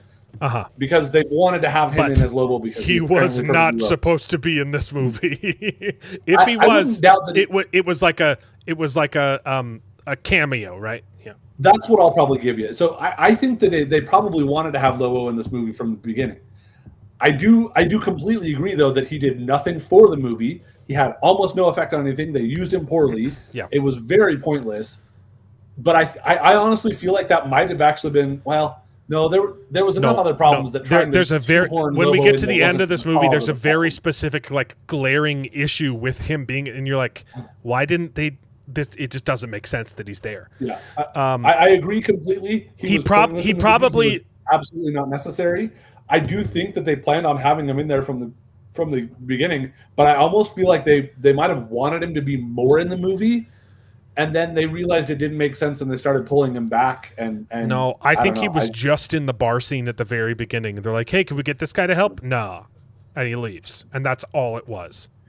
That could be, but I don't know. Just because, so way back, even before I think Aquaman at most, maybe he shows up for that second scene and grabs his bounty and then leaves. But he was not supposed to be in the rest of the film. Not originally. But then again, what else of it was he in? He was there. He grabbed the bounty at the end. There was the one other scene where and then he shows up in jail. He shows up in jail. But it's really dumb. I completely agree with you. So nothing I'm saying is necessarily contradicting that, except that I feel like because back when I think even before Aquaman 2 came out, right after James Gunn took over, Jason Momoa did a post like coming out of the DC, like just whooping and hollering, just super excited. It was going to be. I guarantee you, wanted to be Lobo. So I bet you that was. I guarantee you, it was going to be setting him up for like the next thing. Like, hey, we're going to tease him, and then we're going to put him in something else. But they're like, then they saw the movie, saw it was garbage, and like, okay, they immediately said, we need something. Okay. I still think that this was absolutely something that James Gunn was saying, oh, we want you as Lobo. And so, you know what? We're going to put you in Supergirl. So Anna Noguera or whoever it was that wrote this, when you write this, find a spot, put Lobo in there. Maybe you can work him in this way. And as they're trying to do it, they're just like, none of this makes sense. None of this works. Doesn't fit in the story. And they slowly cut him out of it until they wrote it in, and there it is, and it's done. And they're like, well, I guess he's there, so sure. He was so pointless, though. You're absolutely right. He was so pointless. We got to get into the details, though, because like the most damning part is at the very end, and I don't want to skip that. Yeah, so tell me about what you were saying about what where was the glaring issue where you should have been used? We'll skip there then. I don't know. You can talk about whatever else before that if you want to, but yeah. Because it got to a point in the story where I was like, oh, this is why Lobo's in the story, to fix this problem. And then he doesn't. Yeah. Okay, but we got to start from the beginning. So they go to 7-Eleven, buy a Slurpee and literal shit. And popcorn. Pardon my French, but that's what the movie says it is. It shows an alien making poops, and she scoops it up like popcorn. Uncomfortably graphically. And then eats it, and then is surprised that it tastes like shit. And says, wow, this tastes like shit, and then gives it to her friend, who tries it and says, oh my goodness, I'm eating shit. Wow, is this not the peak of comedy? Boy, I am so glad you put that in there, James. What? Or Craig, but still. And we're just going to gloss over the fact that she purchased shit from an Indian in a 7-Eleven. It was an interesting choice. I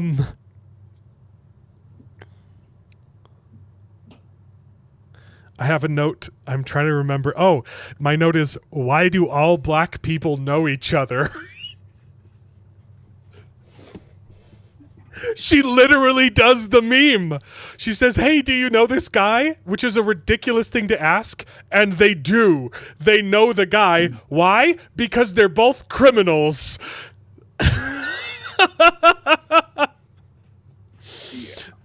Also, it's ridiculous that those people knew where Krem was, because up until 2 minutes.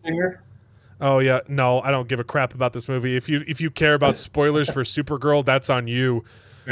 Fair. So, also the fact that those random black people knew where Krem was doesn't make sense, because up until 2 minutes ago, Krem was stranded on the planet where he lost his ship. Like, in fact, like, it's crazy that Krem got there first, and they're like, hey, do you know where he is? No, he's been missing for like a month. But they know where he is. Apparently, they know that he's on a different planet. Everybody knows where everyone is in this movie for some reason. It's silly. Also, I have this note. Brigands is a category, not a name. They say, hey, do you know the Brigands? And it was so confusing. And I was just like, which ones? Everyone in this movie is a brigand. But it's like they have branding. They're called the Brigands.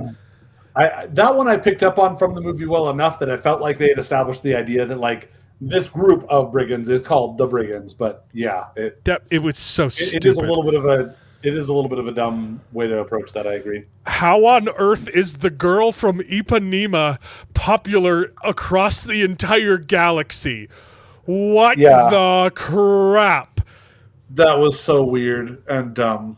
Like, also, everyone knows everything about the Kryptonians, and there's only 2 left in existence. Where in the crap did Krem get kryptonite?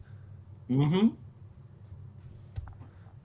He knew everything about them. I've heard people complain about that one. That one didn't bug me as much in the moment, but I heard people complain about it before I went into the movie, so I was kind of prepped for it. It's not completely beyond belief, but it's also not as established of like nobody knows the Kryptonians at all. They might have known them from before, or I don't know. There's also ideas of Argo City actually surviving after they send off Kara. It's possible. I'm trying to play devil's advocate on that, so not that I love it, but the rest of my notes are from the third act. Justin, lazy writing. The rest of my notes are from the third act, because honestly, first 20 minutes of this movie are fine.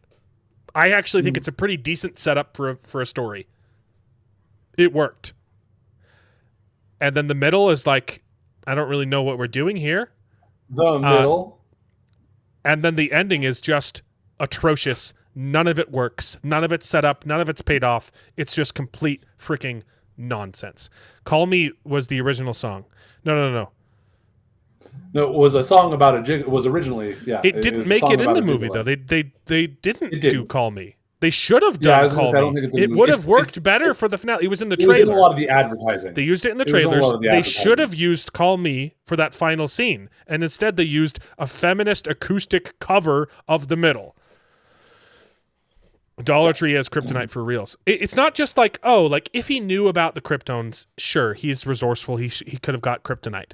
How did he know about the Kryptonians? How did he know she was a Kryptonian? It's this random girl he met 2 minutes ago, and he knows everything about her. It's crazy. Also, like, no one even knows who Superman is. Like, it's just dumb. Okay, here's the third act. It's how on earth did Lobo get captured? The last time we saw him, he was flying off into the sunset. Like he'd won.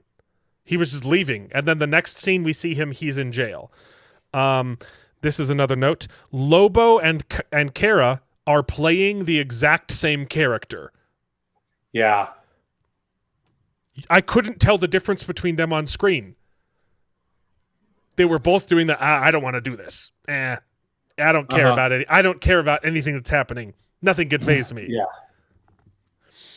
The prison escape scene was absolute bullcrap.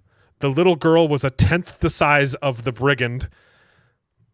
And she managed to choke him out. And they set up the fact that the spikes were poisonous, and they didn't even use that as a way for her to escape. And he gets stabbed by one at the end, but they didn't even emphasize that, hey, this is how she was able to overcome him. She got him poisoned. And Lobo is right there, and he could have helped, and he doesn't. Crazy. Freaking crazy. Yeah. She chokes out a guy 10 times her size. And she does a judo throw on him. It's freaking nuts. Okay? And while they were in prison for 10 years, it kept cutting back to the same shot of Kara dying. And they reused the shot. And I was like, but this is adding nothing. There was no tension to any of it. There was no time limit.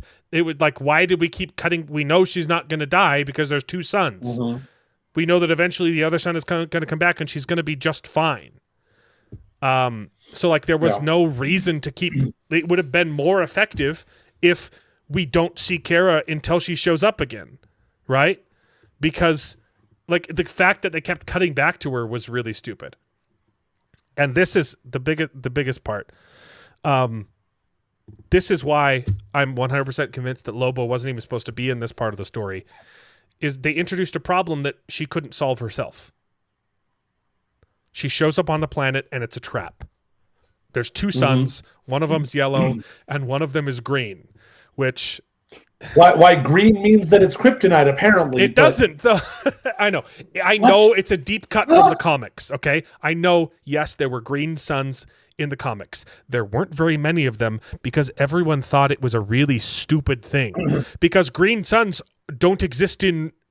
That's not a thing. Green suns don't exist. And also, just because it's green doesn't mean it's made of kryptonite. Right. That was such a weird thing as I was watching. I get that it was technically we pulled this from the comics. Yeah, but you pulled the most retarded thing that no one likes from the comics. Yeah. Okay.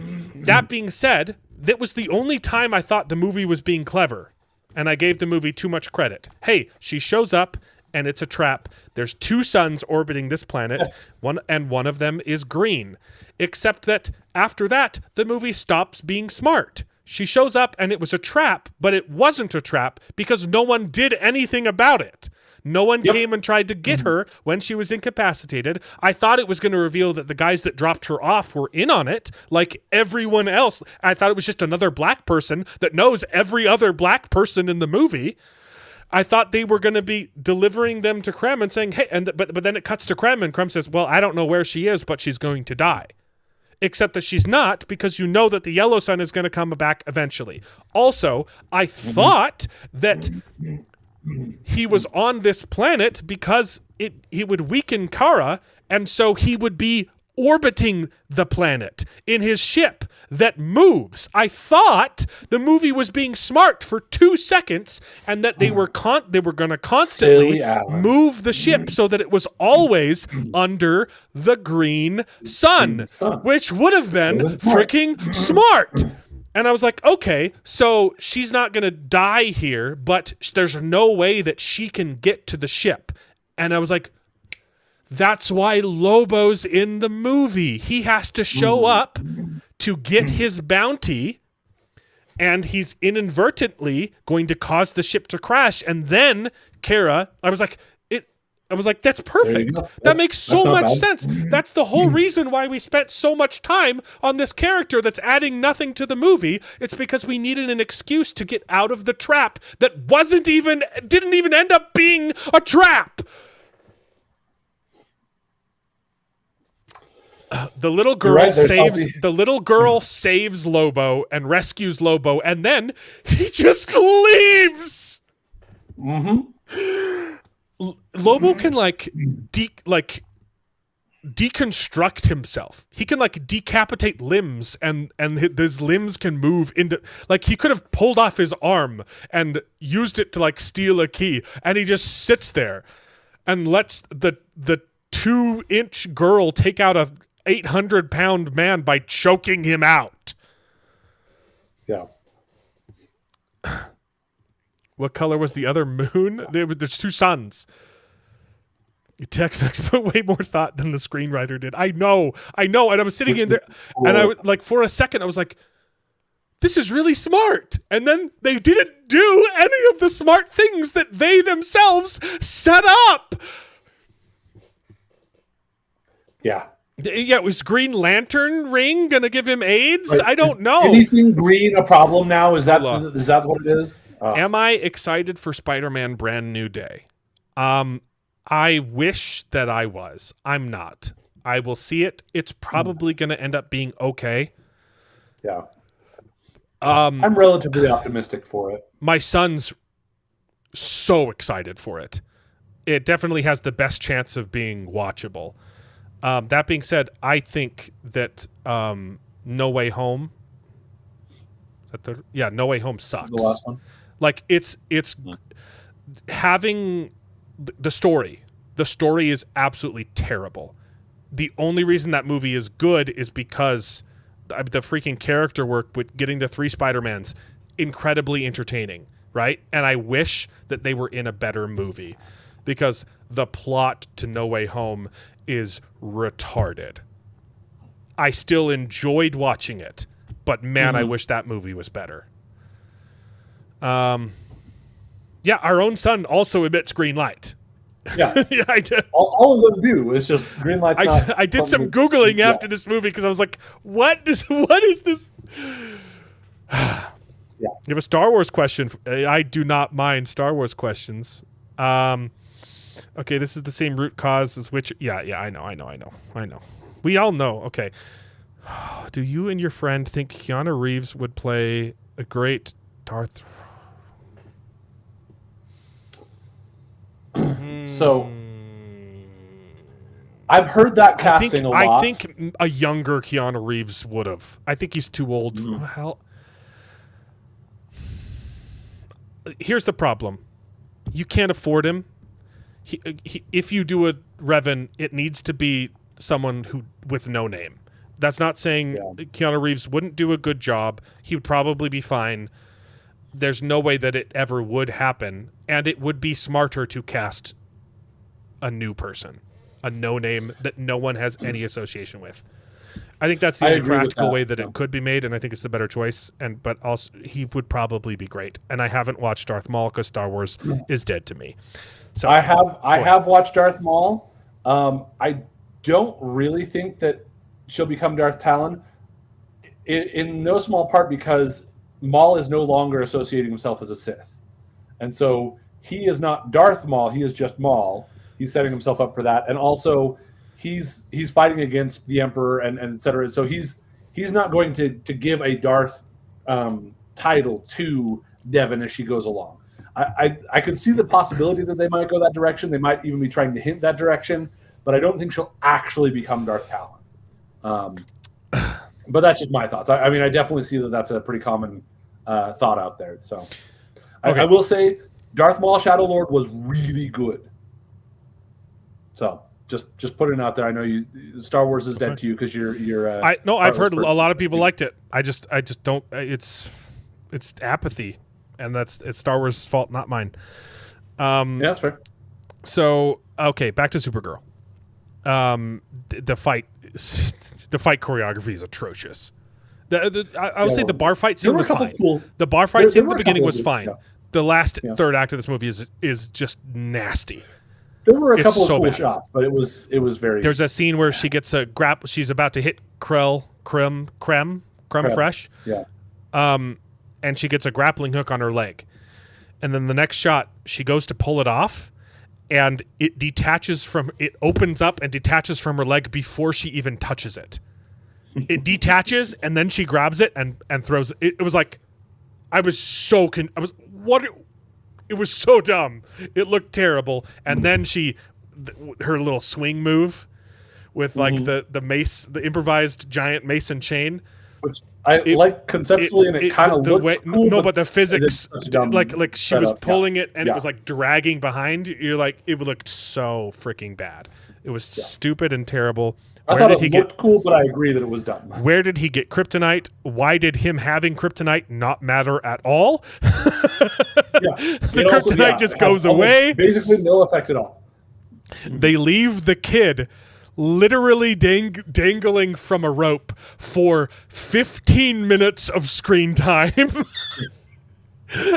They left her hanging for her dear life for 3 business days. And then Lobo says, hey, why don't you fight a bad guy while you're dangling from this line? And the movie can't decide if the kid is helpless or badass. Yeah. It flips like a coin, probably because of the reshoots and selective editing, right? Like they show her be helpless, and then they show her be cool, and then they show her be helpless, and then they show her, and you're like, you can't be both. I'm sorry. How many times is Supergirl gonna say "stay here"? It's the same. Stay here. Do you think it's gonna do you think she's going to listen this time? Also, every time she left her in danger. She left her surrounded by bikers. And you're like, and she left her hanging from a rope. And you're like, this is so dumb. I have next note is, once again, Supergirl left the little girl to die, but plot conveniences, stepped in.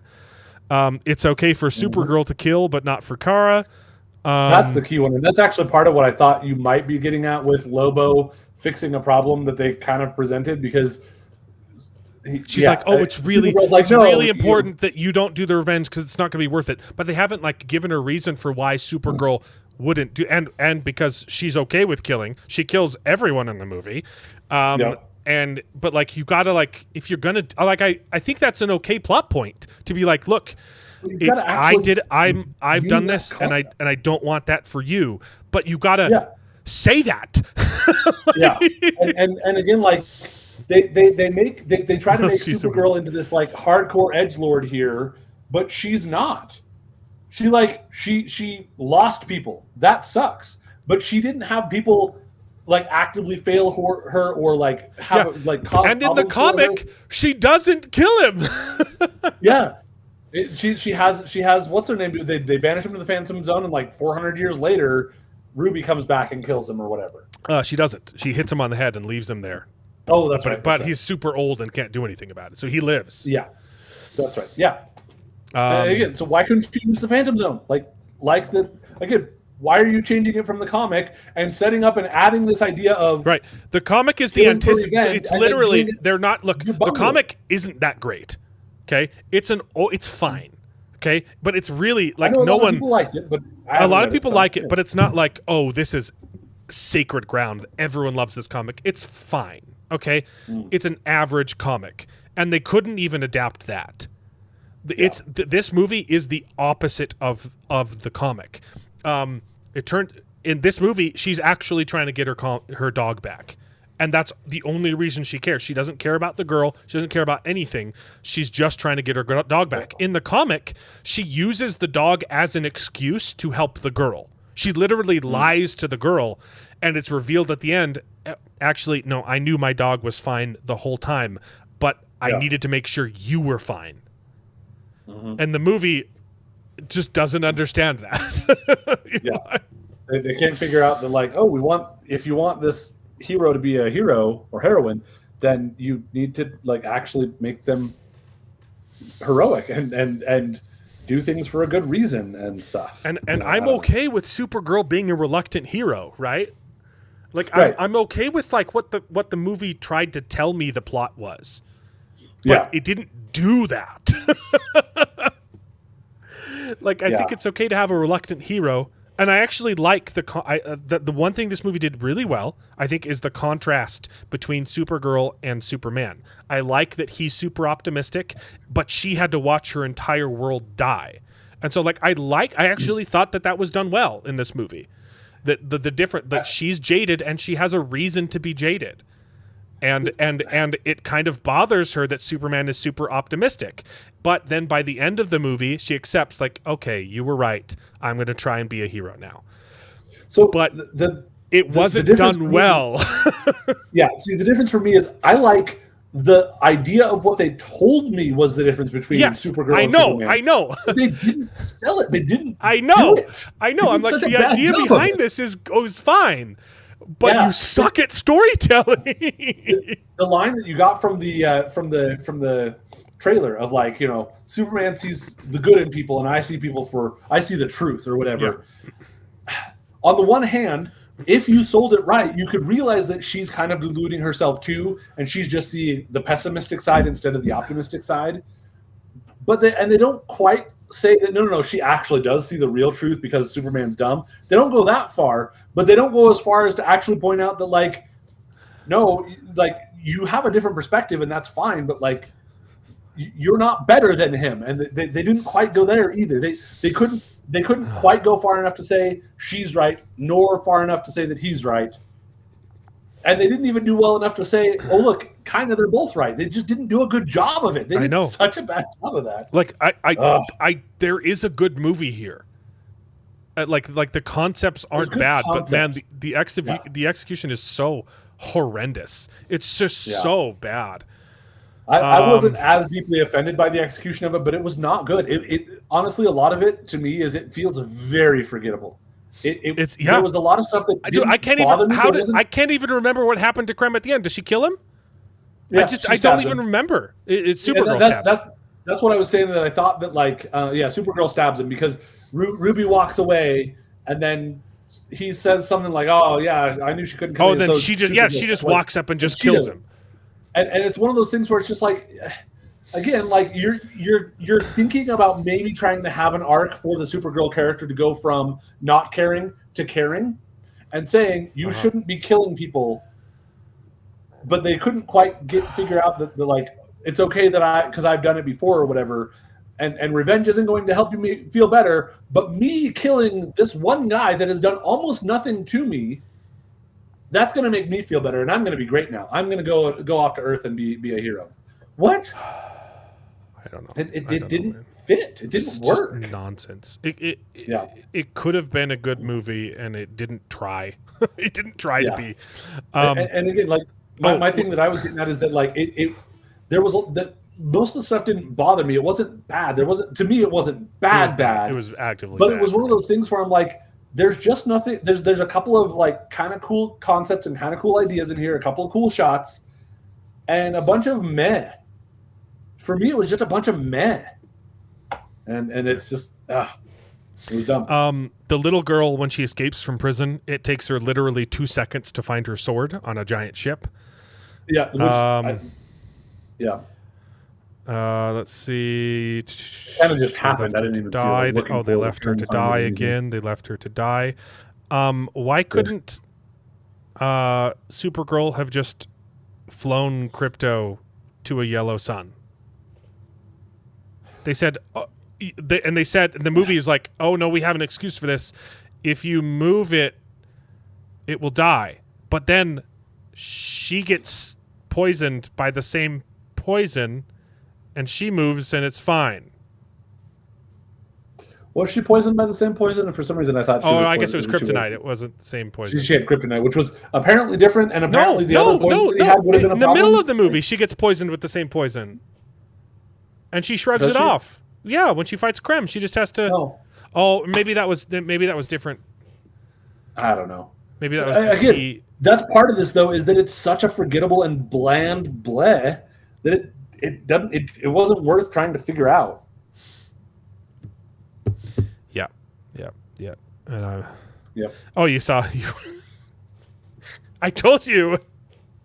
Very good.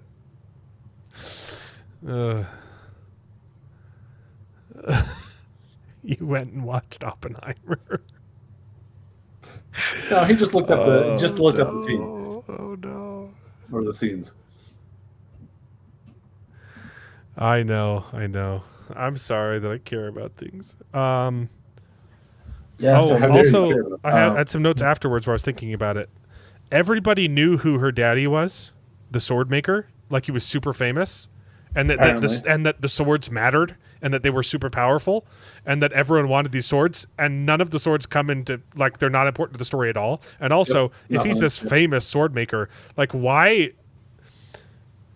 is he in a situation where he can just be robbed? Like, it just, you don't get to that. That's just not. Society protects people that are famous, right? If society knew who he was, they also wouldn't have been in a position. You know, you can't have both things. Both things can't exist.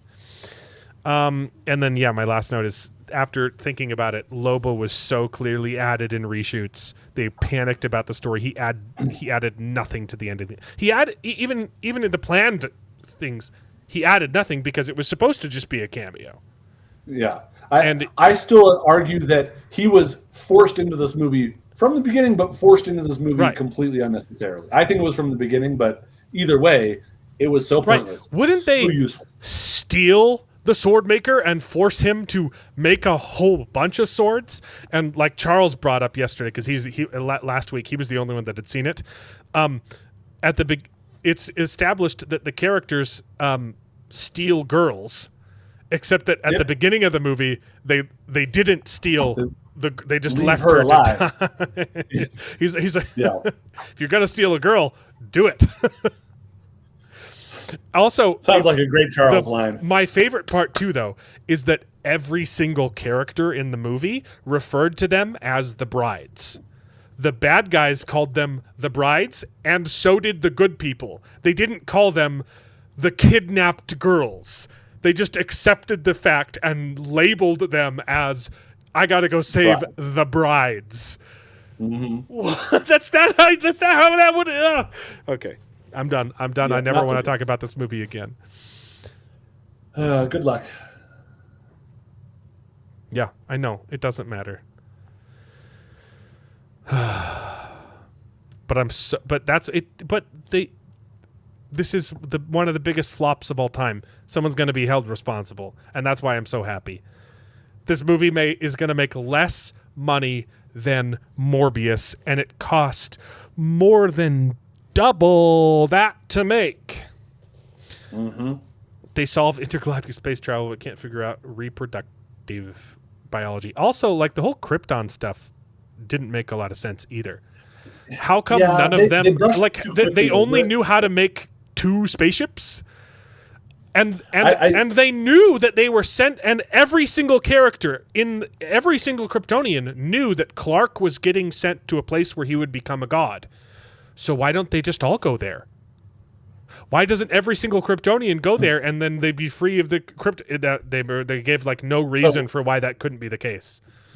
So I will again, devil's advocate, sort of defending the situation there a little bit. I feel like it seemed like a crazy idea to everybody before Krypton itself was destroyed, and of course, probably most people didn't think Krypton was going to be destroyed until it was too late. But then being sent off of Argo, I think that they decided everybody was too poisoned already, and somehow they were more poisoned than she was. You can't move them, just like the dog. You can't move them; it'll make it work. You're already dying. Try.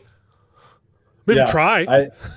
Also, that line was hilarious.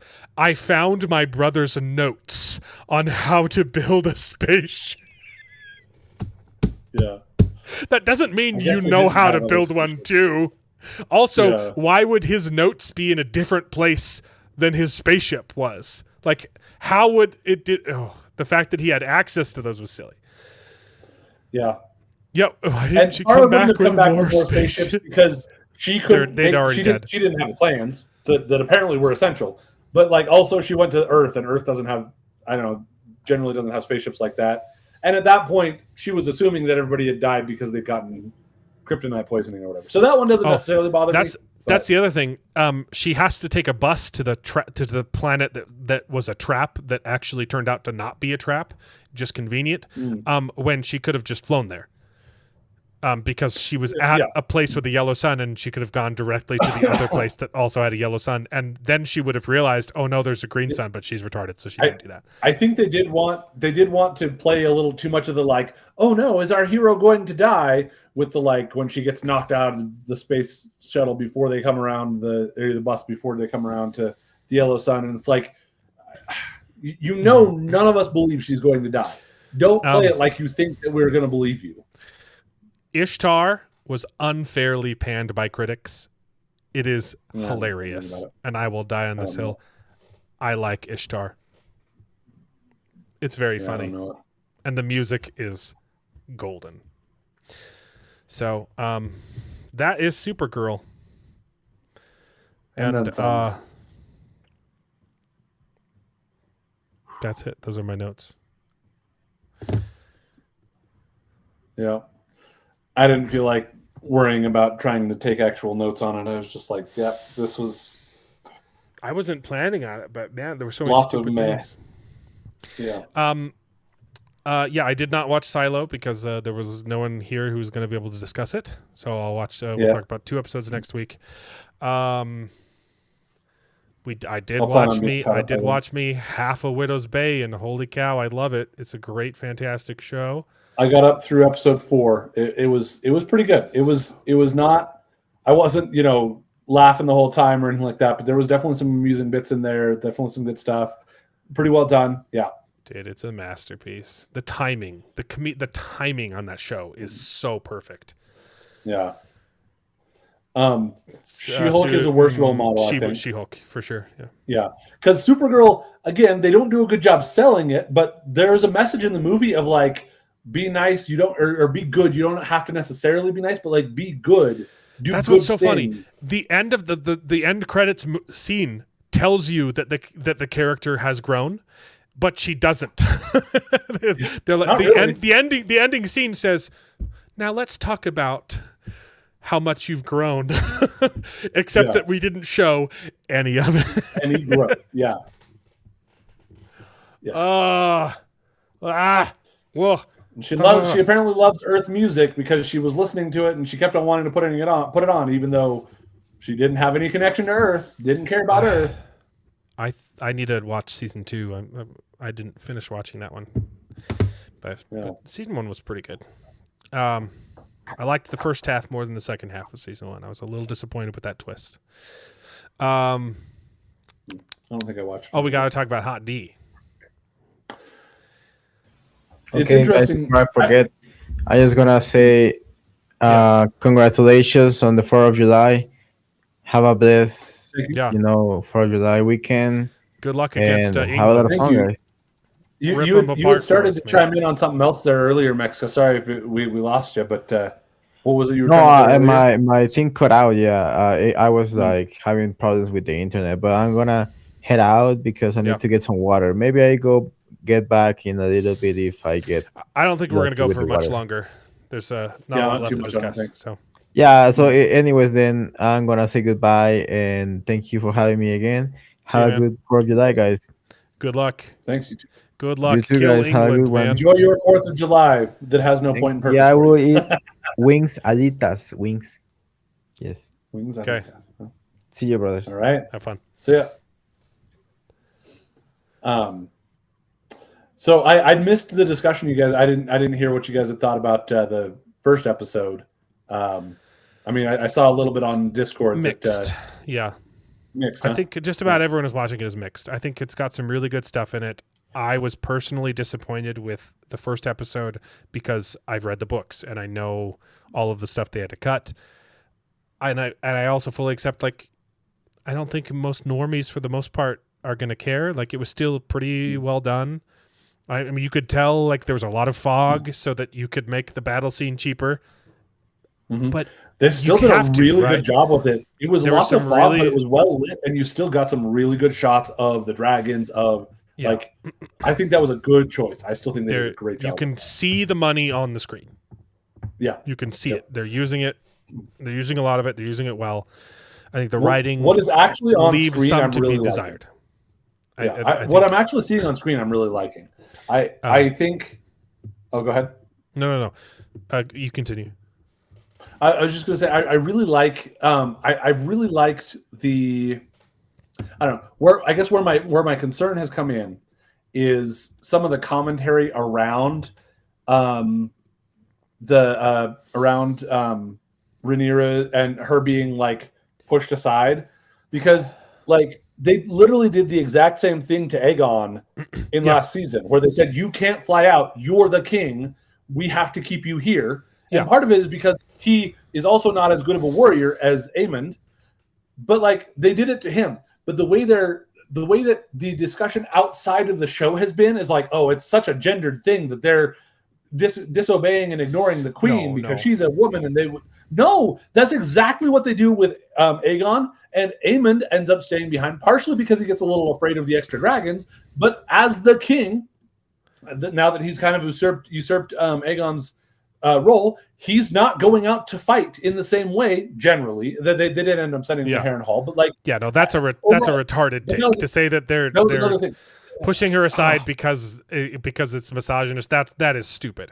They are making her look stupid though. Like she's like the writing though is making her look kind of dumb. Not the dumbest. I guess she is being a little naive, but again, that's been kind of consistent through all of this. Is that they're yes, it does. Her and Allison are like they're a little bit more level-headed than the men tend to be, but they're also causing their own problems in a different way, which I think has been really, really well done. But like. I don't know. Like I said, what is on screen, I think, has been working. The fact that she is upset at being pushed aside is fair. Yeah, no, I suppose it's fair that she might think that it's because of her being a woman. But the reality is that no, it's not. It's because she is the queen, and she is what all of this is riding on. She can't be putting herself in danger like that. And it makes way more sense that Jace went out than it was for her. And I thought that was so well done. But the fact that they're talking about like, oh, she can definitely tell it that it's a misogynistic sort of thing. I'm like, in the like post interview stuff, I'm like, oh my gosh, that's such a dumb take because it's not. So anyway, other than that, like I think it's been being done really, really well. Really cool looking. So okay, dragons, all of that. The white worm is the character that's close to Rhaenyra right now. She used to be the one that she used to be a whore, and then she was a master of whores, and then she became a master of whisperers, and then she defected to the Team Black. Salty C Hot D season 2 is just pathetic. I don't care enough after episode 1 to even watch episode 2 seriously. A lot of people were. Season 2 had even some missteps. People that disliked season 2 have been liking season 3 though. So I'll give you that. I have more problems with the second episode than the first episode. I think a lot of my disappointment in episode 1 is just because I read the books and I know they had to cut a lot of stuff. Episode 2 introduces a lot of inconsistencies. I still think there's some really, really cool stuff from episode 2. The dragons still look freaking phenomenal. Daemon in episode 2 is phenomenal, and that's all stuff that's made up. That stuff is not in the books. The problem with the books is that they're written like history books, but it's also unreliable narrators. There are 3 different scholars who disagree about the facts of history. And one person is compiling all of their different takes and saying, well, this person thinks it happened this way, the other one thinks it happened that way. So there's like barely any dialogue. Season 3, there's a lot of, I think I'm torn. I think most normies will think it's fine. But if you're a little bit more invested, like me, and if you're a better noticer, if inconsistencies bother you, there are 2 characters in the first episode who are wearing full plate armor who fell into the ocean, and both of them end up living. You find Corlys, but the other guy is supposed to survive as well. The guy who gets tossed off by the sea bitch, whatever her name is. Wearing full armor, and they showed him washed up to shore in full armor. Like maybe he could have survived if he took it off. That's not how it works. There's choice. Yes, I guess I would have accepted that a little bit more, accepted the way that they then present things in episode 2, because he fell off and they were kind of amongst rocky areas where he could have gotten to that early. Which is why it doesn't make an entire half of they spent the entire episode trying to find him, but they know where he crashed, and his son was there. It was so silly that it took so long to find him, and that he'd washed up to shore across the sea in full armor. No, that's a good point. I hadn't thought about it all the way through, but it did come across to me as odd that they had to go searching so hard for him when they were on some rocky areas that made it believable that he would have been able to survive there, but they had to go searching to find him where they didn't. The dragon bat. Oh, in episode 1. Yeah, you're talking about Jace's death? No, they're talking about how it was his sister-in-law on a dragon that screwed him over. Instead of nettle or whatever needle. That could have been done a lot better. I liked his actual death scene. I thought that was like he's a great. I am a normie that comes from not having read the books, and so I am not attached to the source material of it. I thought that storytelling wise, it was very well done. I thought it was very interesting. Yeah. So so Salty's it sucks because I loved Jace, but because there are unreliable narrators in the books, the TV show has to choose. It has to choose some answers, and I really loved one of the answers that they chose in season 2, the fight between the 2 twins. I thought that was phenomenal, and I think that's the best answer to those questions. And then you get the White Worm, who just sucks all of season 2 down the drain. And then the dragon. Yes, okay. It's fiber fill armor. Yeah, well, we know that the armor that the characters are wearing is vacuum formed plastic, so of course they can swim in that. Yeah. I'm glad you like it. I've been no enjoying irony. it. I'm just giving. No. Like I'm like halfway there. Like there are things that really bother me, but I'm not completely like pulled out of the show yet. And there are things, but man.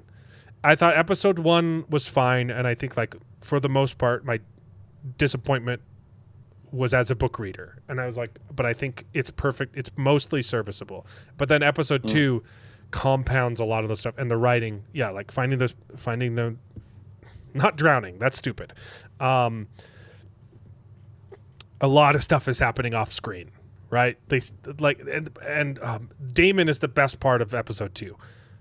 He's phenomenal. Him singing with the armies is really cool. But they were singing about one of the coolest fights that happened off screen. Didn't get to see the battle of the fish feet. Like, I did hear about that in some of the. And I'm like, yeah, I get it. You can't do every fight, but you were also building up these guys for all of season 2. Like, hey, these are the old guys. These are the guys that society said, no, you got to go and die. But they're like, okay, we're going to go out fighting, baby. These are the old people society can't pay to feed. And they're all mostly Starks. And they're every time they're there, they're great. But we never get to see them doing anything great. So that's disappointing. And then the episode opens with the 3 characters being at the Battle of the Gullet who decidedly weren't at the Battle of the Gullet in episode 1. Yeah, the 3 dragon riders who were supposed to be in the fight, and they wrote them out of episode 1. Episode 2 just starts, and there's 3 dragons, and you're like, yeah. Well, the place that did seem a little bit weird was because I could believe that they then went to join them at the Battle of the Gullet kind of after all the stuff that we saw during episode 1, except that we then see 2 of them back at Dragonstone or whatever talking to Damon, and he's like, well, where's your third guy? He's like, oh, he's off. He's still there. You would have seen him flying around outside. They're right next to each other.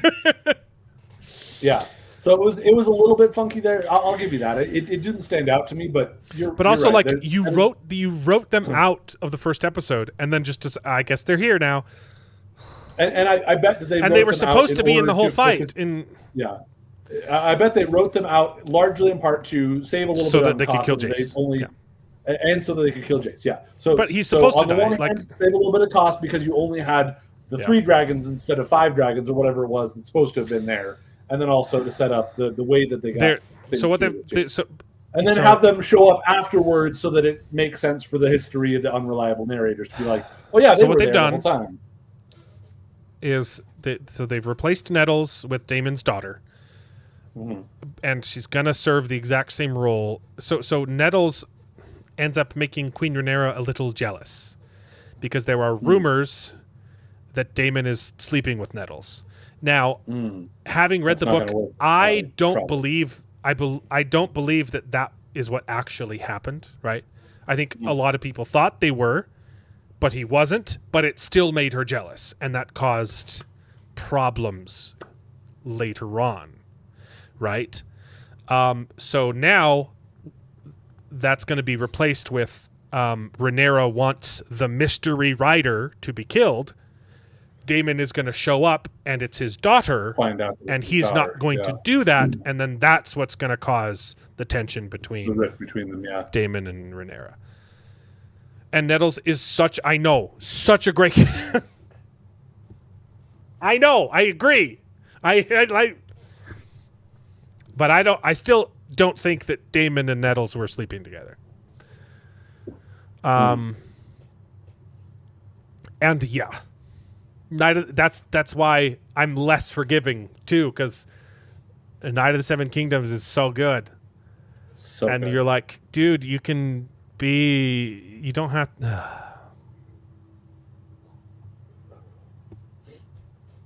I don't know. I'm still really enjoying this season. So there's good stuff. Yep. Rhaenyra mourning her son. Incredible acting. yeah. The plot to take over King's Landing was handled kind of retardedly. Kind of. You have Alicent just committing full treason in open daylight in front of people. And right? nobody stopping There's no her, reason that But she should again, have known. There's no reason she's that the she should have. queen. There's You're no the queen reason that she dowager. could have known to. She got lucky and approached the right guy, who was the Gold Cloaks leader, right? Yeah. Yeah, that's fair. And then Daemon and Rhaenyra are retarded. They show Yeah, up and they get off of their dragons and they get themselves walk in. surrounded and they get super Yeah. lucky. They didn't like they weren't smart. That was really stupid of them. But they only got lucky because Alicent also got lucky, and you're like, Yeah. oh, I guess just be smarter. It's not the worst thing ever. Like it's not Game of Thrones season 8. Okay, it's Game of Thrones season 6, where you're like, yeah. This isn't bad yet, but man, we are skipping a lot of steps. Yeah. The bit with them going into King's Landing and into the castle on their own, just the two of them, was kind of dumb. But dumb. The one thing that I will say is them being able to show up and land the way they did reinforced the idea that maybe Alicent was was able to do everything that she promised and wasn't actually able to do. Okay. And so they probably had a false sense of confidence. Now, when they get into that first entryway and they have to fight some of the guards, man, if just two of those guys had crossbows and we're waiting in the rafters, it's done. It's done. We're done. What I'm saying is that they were going in under the assumption and having already had some reinforcement to the idea that maybe everything will be fine. Yeah. Maybe we don't have to be worried at all because we've shown up and have had no resistance whatsoever. Yeah. After they got resistance in that first room, that's when they say, fine, we are waiting until we have more people with us to protect us as we go further in to take the Iron Throne. And they didn't. And they didn't. Yeah, that's where my issue comes in. Not necessarily that they walked in the first time without extra protection or dismounted their dragons completely. Yeah, no. Because they were getting reinforcement to the idea that it looks like Alicent was true to her word. It was good until those first people came in and fought them. And then it's like, okay, now you don't go deeper in and get yourself more surrounded. That was kind of dumb. That one did stand out to me at the time. I'm like, this seems like a little less than smart. Like I don't know. Also, it was like they just keep going further and further, and you're like, this is I will also say worse and worse. Here's another bit that frustrates me when they come down to the idea of trying to pretend like, on the one hand, it makes sense for the character to think one way, but that the writers also seem to think this way worries me. Yes. Because when they're sitting there saying, okay. Yeah, like you can have characters being stupid, but then as a writer, you have to have consequences for the character being stupid. You can't reward them for being stupid. You think, okay, a woman can rule just as well as a man. The writers are just as stupid and they don't see the problem with it. Yes. So that's the problem. The whole bit about Rhaenyra as a queen, she's going to do just as well as a man. She can rule just as well as a man. She can be a queen just as well as a man could be the king, right? And what I was talking about earlier about the way that they shove her off to the side, because again, she is the figurehead that needs to be protected, especially in this situation. But then beyond that, they get to the throne room and they say, okay, Otto needs to be killed. This other guy needs to be killed. And you, as the monarch, need to be the one to do it to assert your claim on the throne. Or at least order it. Or at least order it would be fine. Yeah. But if we've decided you have to be the one that actually does it, and you are struggling with it, you are proving that there is a difference between you as a woman and a man and what they would be able to get done. Yes. Which like, and if you are wanting to think I need to be like a man, you need to act in the way that you think that a man would act. yes, I will defend this part though. I think that's the best part of this episode though. I think because yes, because she when she finally does get the throne, she doesn't do a good job. She doesn't do a very good job, and this scene is showing the difference. It's a direct parallel to her dad hobbling his way to the throne when Damon picks up the crown in season 1, except that he has a reason to be blubbering and barely making it to the throne, and she is just a dumb broad and can't handle her emotions. Granted, her son just died. I get it, okay? But like it's an obvious parallel, and it's foreshadowing to she's not going to do a good job on the throne, guys. Which I mean, Viserys also. The best part of the episode. Best part of the episode is Otto Hightower just like, please give the sword to a man. I would rather that than have you hack at me. Oh, and then, like that's and so then of course good. She still does miss the first shot. Well, she hits it. She doesn't go all the way through. It was wonderful. It was wonderful. Well, not miss. That's the best. The best part of the episode are those last like 5 minutes. No. So I'll agree with you. I do think that was really great in the show, but it just makes me nervous about the way that I then hear them talk in the after show about it. Oh, I didn't watch any of that. Is it bad? And I don't remember that one having what did they say? Oh no, what did they say? Were they trying to say it was like a girl power moment? I don't remember that one too much. But just other discussions that I've heard about it, and the one that really did stand out to me was from the first episode. Well, I gotta go back and watch all that crap. She definitely knows that this is a gendered thing or whatever. When they were keeping her off. That's to the where side. you were pulled. I thought you were saying like people talking about the show were like fans. It's in the after show stuff. Oh no! That's what I'm saying. That's what worries me. That's what is on screen is great. I thought you were like fan reaction, and people were having stupid takes. No, that's bad. That is bad news. That's my point. Like, that's really what is bad. On screen is great. What scares me is what I'm hearing from that, and I think this one with regards to the like whether or not she's capable as a ruler and etc. That is more of what I picked up just like discussions around online where I'm feeling like people might take it one way and it might go a different way sort of thing. Holy cow. That's crazy. Oh, that frustrated me so much because the first episode. It was because she's a woman that they didn't that they didn't respect her and they pushed her off to the side and locked her up during the Battle of the Gullet. That's retarded. And I'm like but that brings us to the parallel, which you brought up, which is the other king, who's like a bleeding scab now. Yeah. I like. So they're making a lot of this up because he's not really in this part of the story. And it's I like the idea, but the execution is bad. Because Laris is supposed to be really smart. And it's kind of looking like he has no plans and no backup plans. And it like I was like, it's just luck. They're falling into lucky things happening to them, getting him out of situations instead of Laris being smart. And I was okay with him giving him up. I was okay with him, like, because the king was being stupid and stubborn. He's like, hey, maybe don't kill him because he's the king. That was smart. But the fact that he got in that situation was really stupid. You're like, he doesn't have a single backup plan. He's the whispers guy.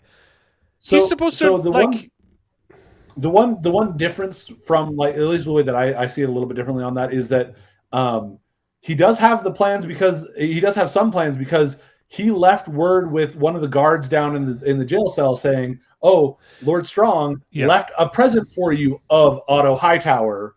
And that's like he's laying some groundwork the other direction too to like keep himself safe. Yeah, but still, like he could have easily like the fact that he's still alive is crazy. Like they got their and he's smarter than that, right? I liked that, but I didn't like the other. When it shows you him being kind of stupid and not having any plans. Like you gotta.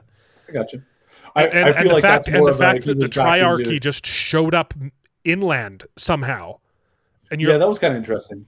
but they got completely Yeah. destroyed on the water. Like They were all on the water. Like, this is the beginning and end of the Triarchy's involvement in this story. Like they show up and get murdered in the Battle of Gullet, and they're like, "Oh nope, that was too expensive. Bye."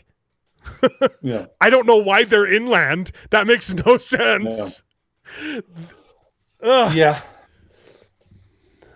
There's just lots of things.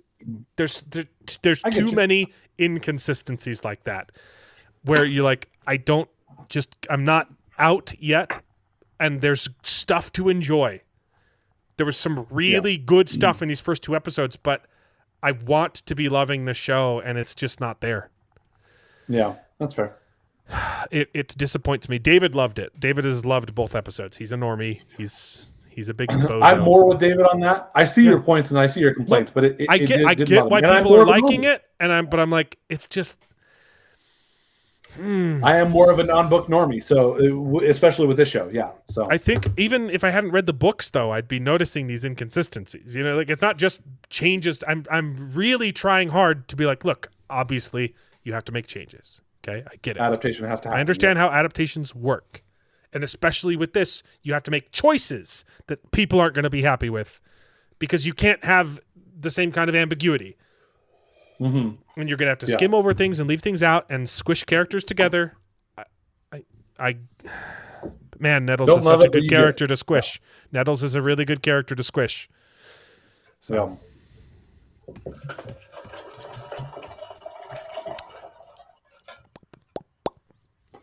But yeah, I really liked it. I get your complaints, but I overall really liked it. Yeah. Yeah. On top of that, you have the issue of that these 2 episodes are supposed to be season 2.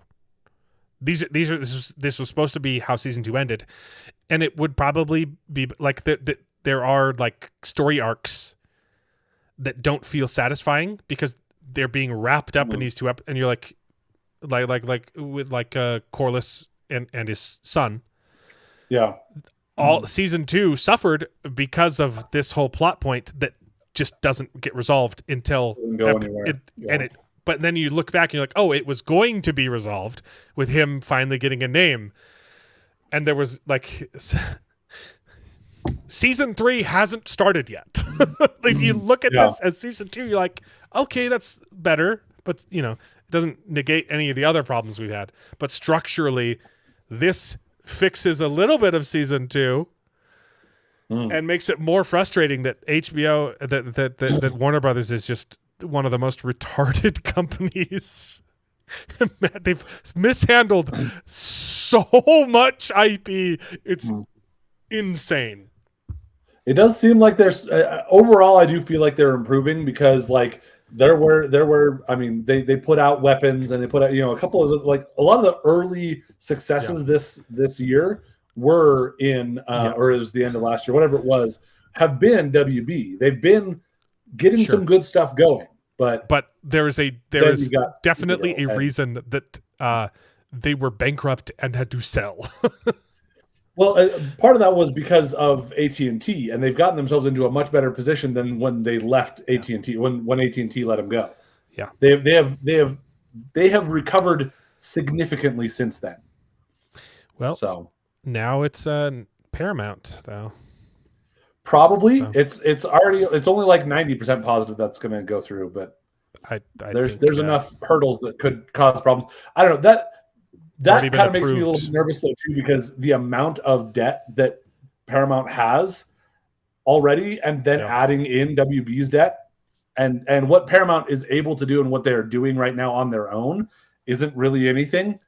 So I don't know. Their Taylor Sheridan shows are gangbusters, but except that they lost Taylor Sheridan. So I think contractually though he's still allowed to write for the TV shows that are ongoing. But, I don't think there's a conflict there, but so he doesn't. He wants to be done with them, so he's trying to move on. So he's not going to if he doesn't. Well, he wrote like 7 spin-offs to Yellowstone, so yeah.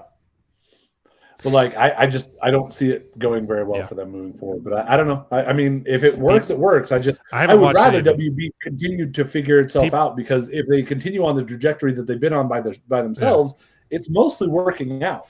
Mostly. I'm hearing a lot of most everybody is enjoying the Dutton Ranch spinoff of Yellowstone. I didn't hear great things about the police one though. The Texas Ranger, whatever it's called. It's not I haven't been keeping up on Walker those. Texas Ranger, but it's the whatever. Right. I haven't watched any of those shows, and I haven't been keeping up with like news on those shows either. So, yeah, but maybe try Land. I don't know. We'll see. Try Land, man. It's quite enjoyable. I've heard good things. Yeah. Yeah, Yellowstone fell off a little bit, but the lead actor quit. So.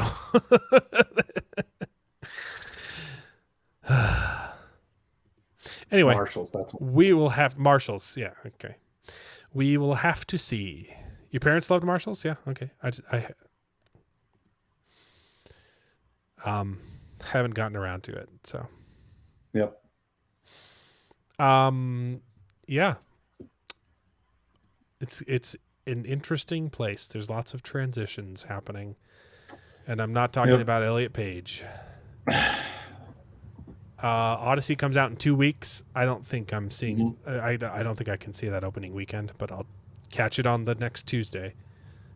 Definitely. But yeah, we got Silo and Hot D for the next month. Are you going to be able to stream next week? No, so nothing going on next week. I mean, the joke was we were going to stream from Charles' wedding. There you go. Maybe I do like a quick thing. Yeah. Put something up if you want. No show next week. No show next week. Okay. Yeah, I'll see if I can use that to catch up a little bit on some of these. But they murdered him because he quit, and he's like, nope.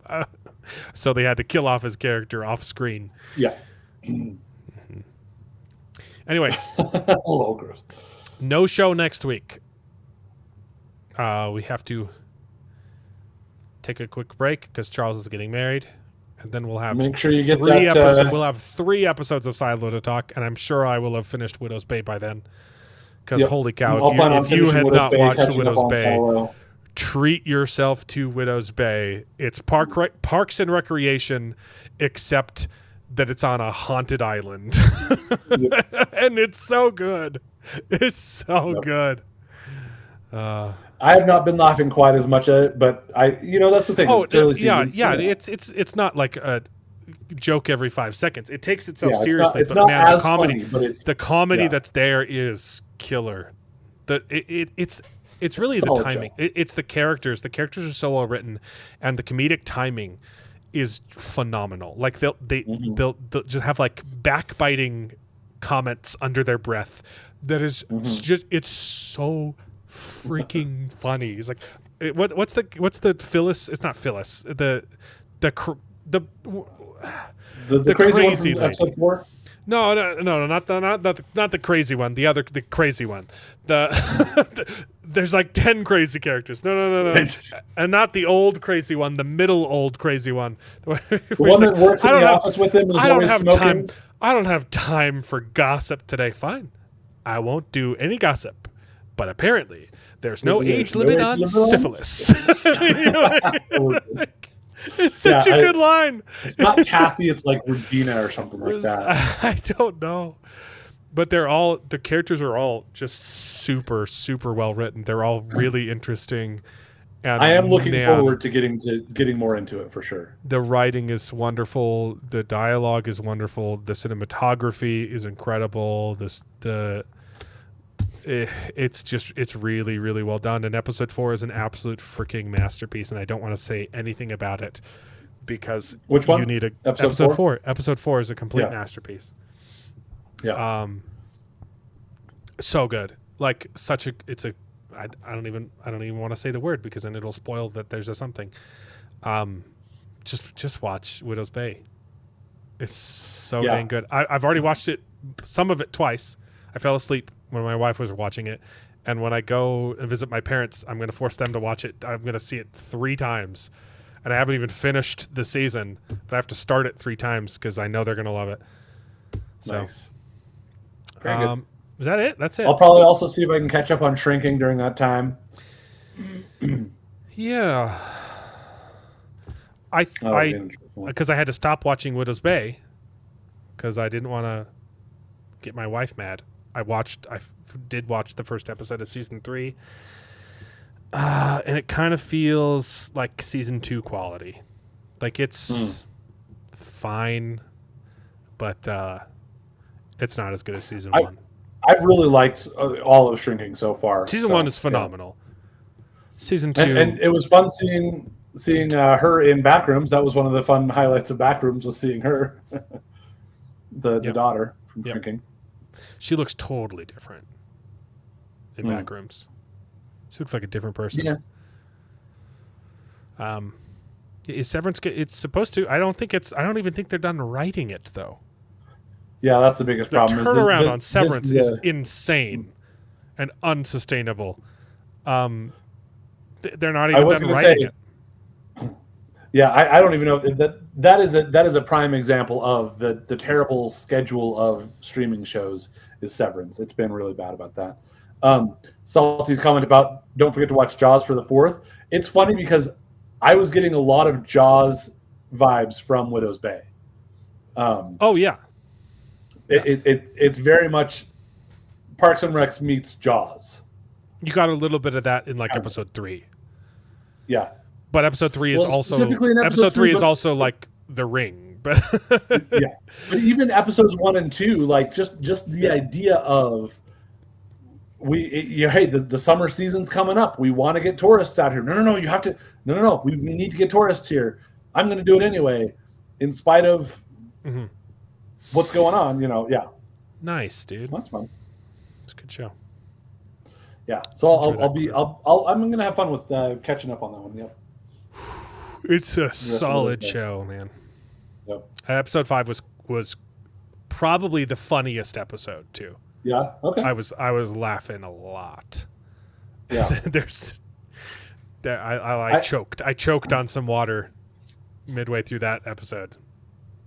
Widow's Bay has sharks, so I haven't gotten there yet. I haven't seen any sharks. It's definitely got something lurking in the water. It's just fun. It's just so clever. It's so clever and so well made. It is. I really did like the way that they set things up from episode 3 to episode 4 in particular. That they did a really good job of connecting that. And then in episode 4, some of the things could this possibly be? And then it's very satisfying. And then again, seeing how some of the things that you see at the end of episode 4 might tie back to episode 3. You're like, oh, okay. All right. Okay. Yeah, that was kind of interesting. Yeah. I am enthralled. There's only 5 more episodes. Yep. It's harder to have a 10 episode season when they're not hour long, you know? You're like I feel like this needs to be more. Yeah. I'm still, at least they're not 20-minute episodes. They're 40-minute episodes, which is fine. 10 is still too short. Yeah. But I'm happier with 10 than 6 or 8. Again. And I'd be happier with 10 than 20 with bloat. Yeah. But man, it's crazy how the standards. It's crazy how the standards have dropped. At the same time, some have risen. You know. The bloat that was complained about before, I didn't mind most of that. Yeah. I am okay with cutting some of that out, but you have cut it down so much. It is more than just cutting out bloat. You are just barely having a season there, right. And especially when you have because half of those things were supposed to be movies that they just turned into TV shows. Right. That's another problem too. How often are you doing something like a Star Trek or even like Widow's Bay like this, where it rides and dies on the characters and the dynamics of the characters, and when you barely have even if they were full hour episodes, which Widow's Bay is shorter, it's 35 to 45 minutes. Some of them, some of them are 40, some of them are 45. Shorter, which is like fine. one I also episode am that's 45. just fine with them having some variability in the length. That's fine too. Yeah. But it's gonna ride or die. Just again, Parks and Rec rides and dies on you getting to know the characters and the dynamics of the characters and falling in love with the characters. And if you barely have time to do that, it really makes the show suffer. This show does incredibly well. It balances a very large cast of characters, and I feel like I know all of them. Coming through through episode 4 so far, I am pleased with how well I know them. But it's one of those things where it's like I want more. 20 episode seasons of these. I definitely want more of the syphilis lady. I want her in every. Look. I've loved her little like can't do anything right today. I'm wondering if there's going to be something else that we pull forward with the man. I can't do anything right today, because we've seen that now twice when she sits in his office, and then again with episode 4. Then I'm I wonder what's going on behind that, because again now we've seen that they actually will pull those things through, which is great. Well, her like underplaying episode 4 too is like, hey, maybe like a different choice of headwear, and then because again, don't spoil it, but like I know, but that's all you said. Like what? Yeah. I want to say so much more, but I'm not going to yet. But that bit, I was like, that's an interesting comment, and then later like, because it makes but it makes perfect sense in context, and then it makes even more sense later, and it's so good with more context. Yes, so good, good. Yeah. Oh goodness. I think one of my favorite lines though is just from the first episode. Just to spoil a little bit, like the first episode is like the fog. Like every episode is like an homage to like a genre or a specific movie, but it like mashes a couple things together. Like episode 2 is the haunted hotel, right? Which is it's like The Shining. It's it's a friggin' Psycho, right?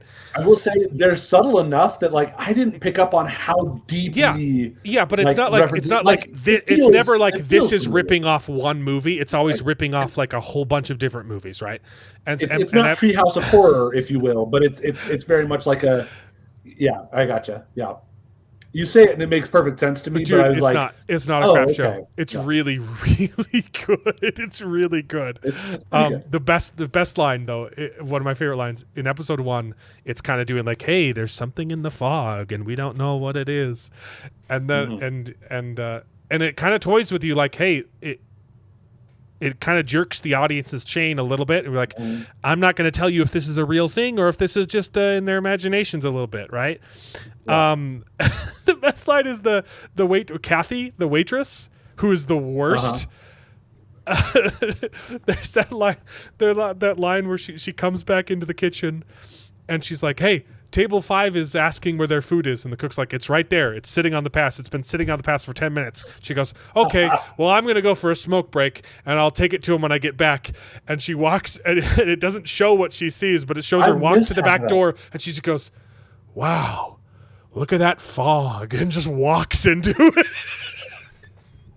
And like previously, there was that line where they're like, "Hey, where's this guy? Where's the guy? He's missing." And then what's his? It's not Shep. Shep is the one who's missing. Who's the crazy guy? Who's the crazy guy that's played by the guy Wilkes who's in like Barry? It's like Wilkes or something like that. Such a good actor, by the way. I love him. He's like, what happened to Shep? The fog took him. It's a haunt. There's something in the fog, you know. And then like 10 minutes later, you get the Phyllis. The Kathy character just like, that's a nice fog we got, and just like disappears into it. You're like, what happened? It's just not addressed at all. You're like, did the character just get sucked into the fog? But we don't care about that character, so it's like never followed up on. It's just so funny. Watch the show. It's wonderful. And we won't see you next week. We'll see you in 2 weeks. Sounds good. Hopefully, I didn't break my foot. Yeah, I was going to say, which foot was it? Your right foot? Are you going to be able to drive with that, or right? Yeah, it's my right foot, but it's fine. I can hobble on it. Okay. So okay.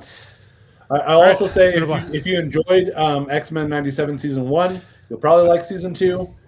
It's okay Haven't so watched far. any of it. I've heard season 1 was fantastic, though. I think just about everyone said it was good. So I liked it. I think season 2 is turning out pretty good so far. It's definitely starting to feel a little bit more like the old 90s, like the old actual cartoon, which got a little convoluted sometimes in a way that was still fun. And I feel like this might be kind of drift in that direction, but it's still good. So just toss that out there. But that's all I have to say on it, so we can still end. Yeah, dude, I've been elevating it all day. So, happy independence, 250 years of freedom. Let's keep this country free, man. Let's protect the freaking Constitution, man. All right, see you guys in 2 weeks. CASA, keep America free again. Keep America from not being free anymore. Yeah. Yeah, I said that there were enough. There were enough negatives in that. Go do some fireworks. Bye. And now it is time to say goodbye. We had a great conversation. It's been fun. But all good things must come to an end, and the goodest ending I can think of is... Right now, this moment, this night. So I guess we just say goodbye. So, goodbye. Toodaloo. Au revoir. Auf Wiedersehen. Ciao. Ding dao day. But come back next week for more outrageous bloopers. This is the end. Well, there's only one thing left to do. I'm gonna go home and sleep with my wife.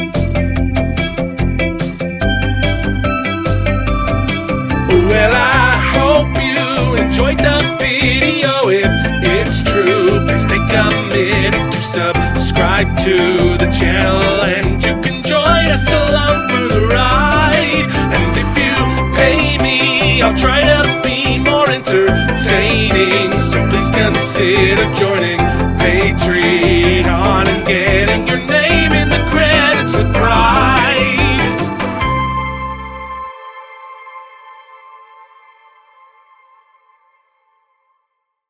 I'd buy that for $1.